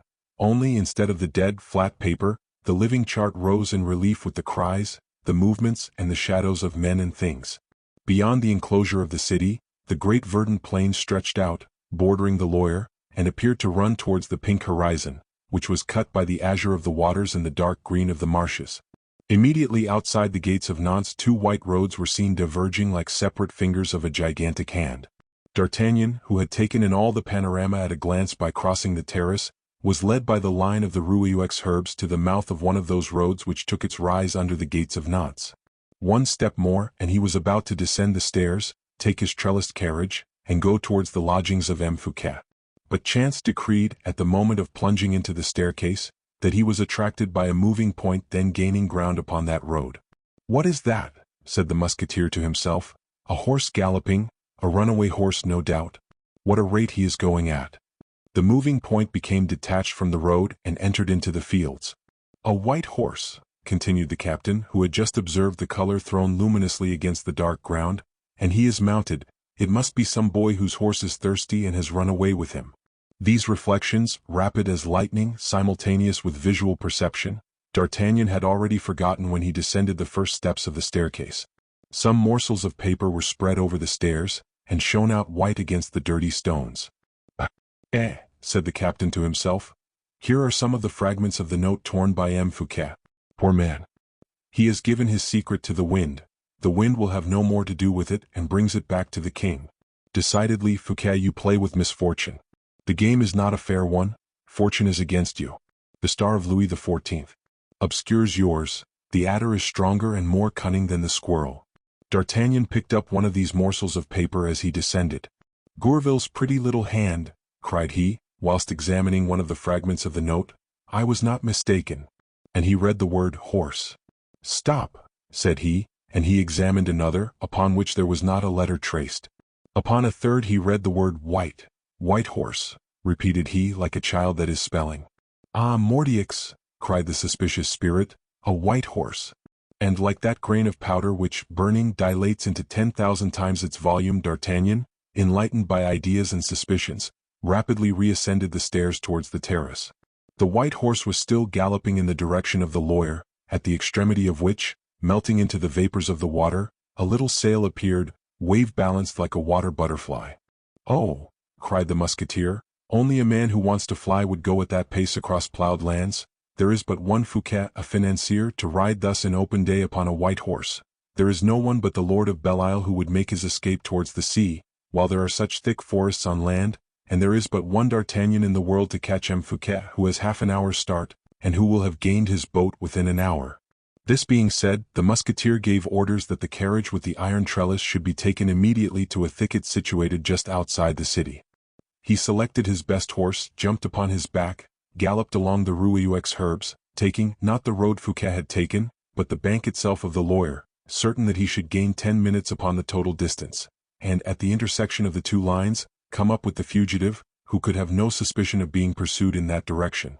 In the rapidity of the pursuit, and with the impatience of the avenger, animating himself as in war, D'Artagnan, so mild, so kind towards Fouquet, was surprised to find himself become ferocious, almost sanguinary. For a long time he galloped without catching sight of the white horse. His rage assumed fury, he doubted himself. He suspected that Fouquet had buried himself in some subterranean road, or that he had changed the white horse for one of those famous black ones as swift as the wind, which D'Artagnan at Saint-Mandé had so frequently admired and envied for their vigor and their fleetness. At such moments, when the wind cut his eyes so as to make the tears spring from them, when the saddle had become burning hot, when the galled and spurred horse reared with pain, and threw behind him a shower of dust and stones, D'Artagnan, raising himself in his stirrups, and seeing nothing on the waters, nothing beneath the trees, looked up into the air like a madman. He was losing his senses. In the paroxysms of eagerness he dreamt of aerial ways. the discovery of following century. He called to his mind Daedalus and the vast wings that had saved him from the prisons of Crete. A hoarse sigh broke from his lips as he repeated, devoured by the fear of ridicule, I. Duped by a Gourville.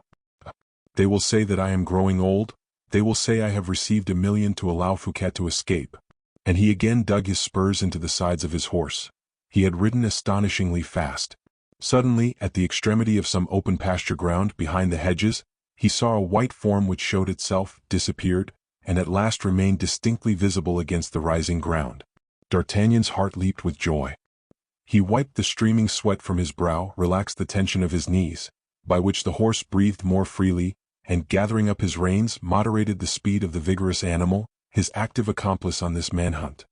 He had then time to study the direction of the road, and his position with regard to Fouquet. The superintendent had completely winded his horse by crossing the soft ground. He felt the necessity of gaining a firmer footing, and turned towards the road by the shortest secant line. D'Artagnan, on his part, had nothing to do but to ride straight on, concealed by the sloping shore, so that he would cut his quarry off the road when he came up with him. Then the real race would begin, then the struggle would be in earnest. D'Artagnan gave his horse good breathing time. He observed that the superintendent had relaxed into a trot, which was to say he too was favoring his horse.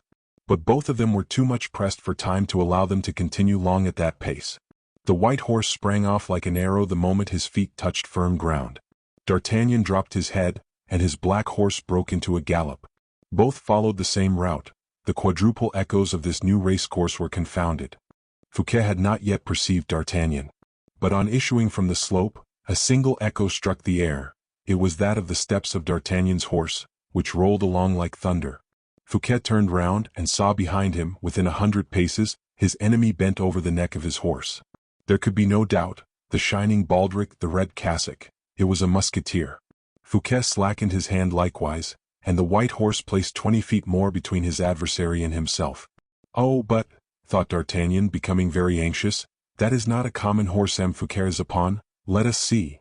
And he attentively examined with his infallible eye the shape and capabilities of the courser. Round full quarters, a thin long tail, large hocks, thin legs as dry as bars of steel, hoofs hard as marble. He spurred his own, but the distance between the two remained the same. D'Artagnan listened attentively. Not a breath of the horse reached him, and yet he seemed to cut the air. The black horse, on the contrary, began to puff like any blacksmith's bellows. I must overtake him if I kill my horse, thought the musketeer, and he began to saw the mouth of the poor animal, whilst he buried the rowels of his merciless spurs into his sides. The maddened horse gained 20 toises, and came up within pistol shot of Fouquet. Courage, said the musketeer to himself, courage. The white horse will perhaps grow weaker, and if the horse does not fall, the master must pull up at last. But horse and rider remained upright together, gaining ground by difficult degrees.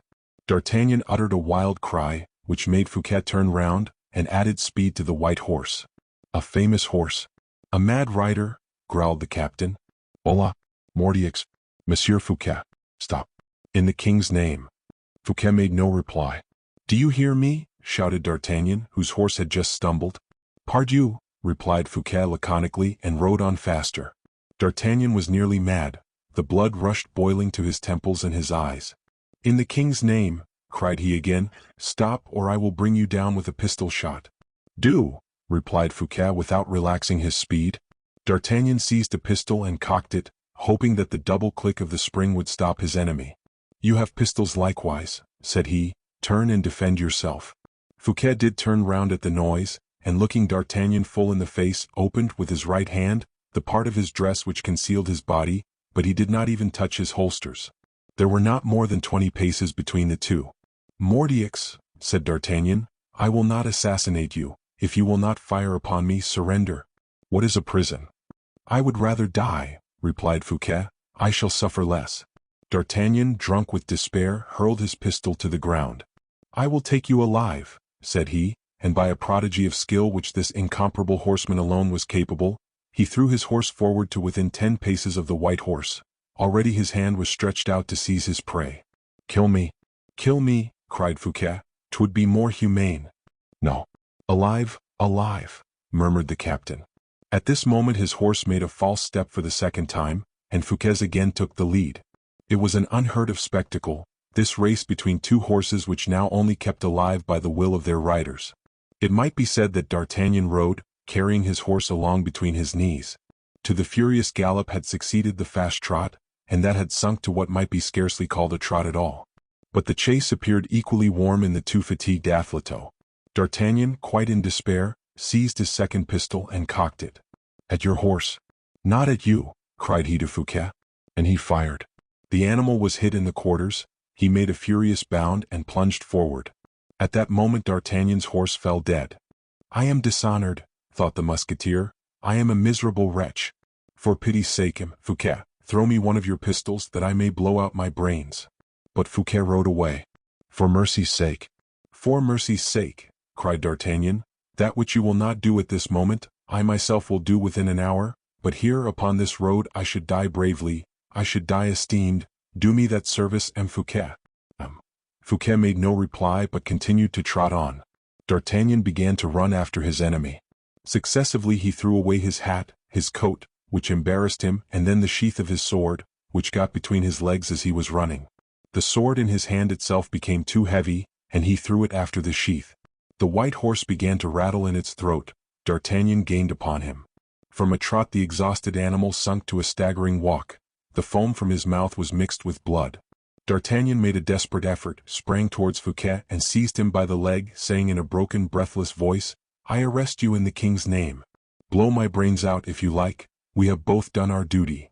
Fouquet hurled far from him into the river, the two pistols D'Artagnan might have seized, and dismounting from his horse, "I am your prisoner, monsieur," said he. "Will you take my arm, for I see you are ready to faint?" "Thanks," murmured D'Artagnan, who in fact felt the earth sliding from under his feet, and the light of day turning to blackness around him. Then he rolled upon the sand without breath or strength. Fouquet hastened to the brink of the river, dipped some water in his hat, with which he bathed the temples of the Musketeer, and introduced a few drops between his lips. D'Artagnan raised himself with difficulty, and looked about him with a wandering eye. He beheld Fouquet on his knees, with his wet hat in his hand, smiling upon him with ineffable sweetness. "You are not off then?" cried he. "Oh, monsieur! The true king of royalty in heart and soul is not Louis of the Louvre or Philippe of Saint Marguerite. It is you, proscribed, condemned. I, who this day am ruined by a single error, am D'Artagnan. What, in the name of heaven, is that? I should have had you for a friend. But how shall we return to Nantes? We are a great way from it." "That is true," said D'Artagnan gloomily. "The white horse will recover, perhaps. He is a good horse. Mount, Monsieur D'Artagnan. I will walk till you have rested a little." "Poor beast! And wounded too?" said the Musketeer. "He will go, I tell you, I know him, but we can do better still. Let us both get up and ride slowly." "We can try," said the captain. But they had scarcely charged the animal with this double load, when he began to stagger, and then with a great effort walked a few minutes, then staggered again, and sank down dead by the side of the black horse, which he had just managed to come up to. "We will go on foot. Destiny wills it so, the walk will be pleasant," said Fouquet, passing his arm through that of D'Artagnan. "Mordioux!" cried the latter with a fixed eye, a contracted brow, and a swelling heart. "What a disgraceful day!" They walked slowly the 4 leagues which separated them from the little wood behind which the carriage and escort were in waiting. When Fouquet perceived that sinister machine, he said to D'Artagnan, who cast down his eyes, ashamed of Louis XIV, "There is an idea that did not emanate from a brave man, Captain D'Artagnan. It is not yours." "What are these gratings for?" said he. "To prevent your throwing letters out." "Ingenious." "But you can speak if you cannot write," said D'Artagnan. "Can I speak to you?" "Why, certainly, if you wish to do so." Fouquet reflected for a moment, then looking the captain full in the face, "One single word," said he. "Will you remember it?" "I will not forget it." "Will you speak it to whom I wish?" "I will." "Saint Mandé," articulated Fouquet in a low voice. "Well, and for whom?" "For Madame de Bellière or Pelisson." "It shall be done." The carriage rolled through Nantes and took the route to Angers.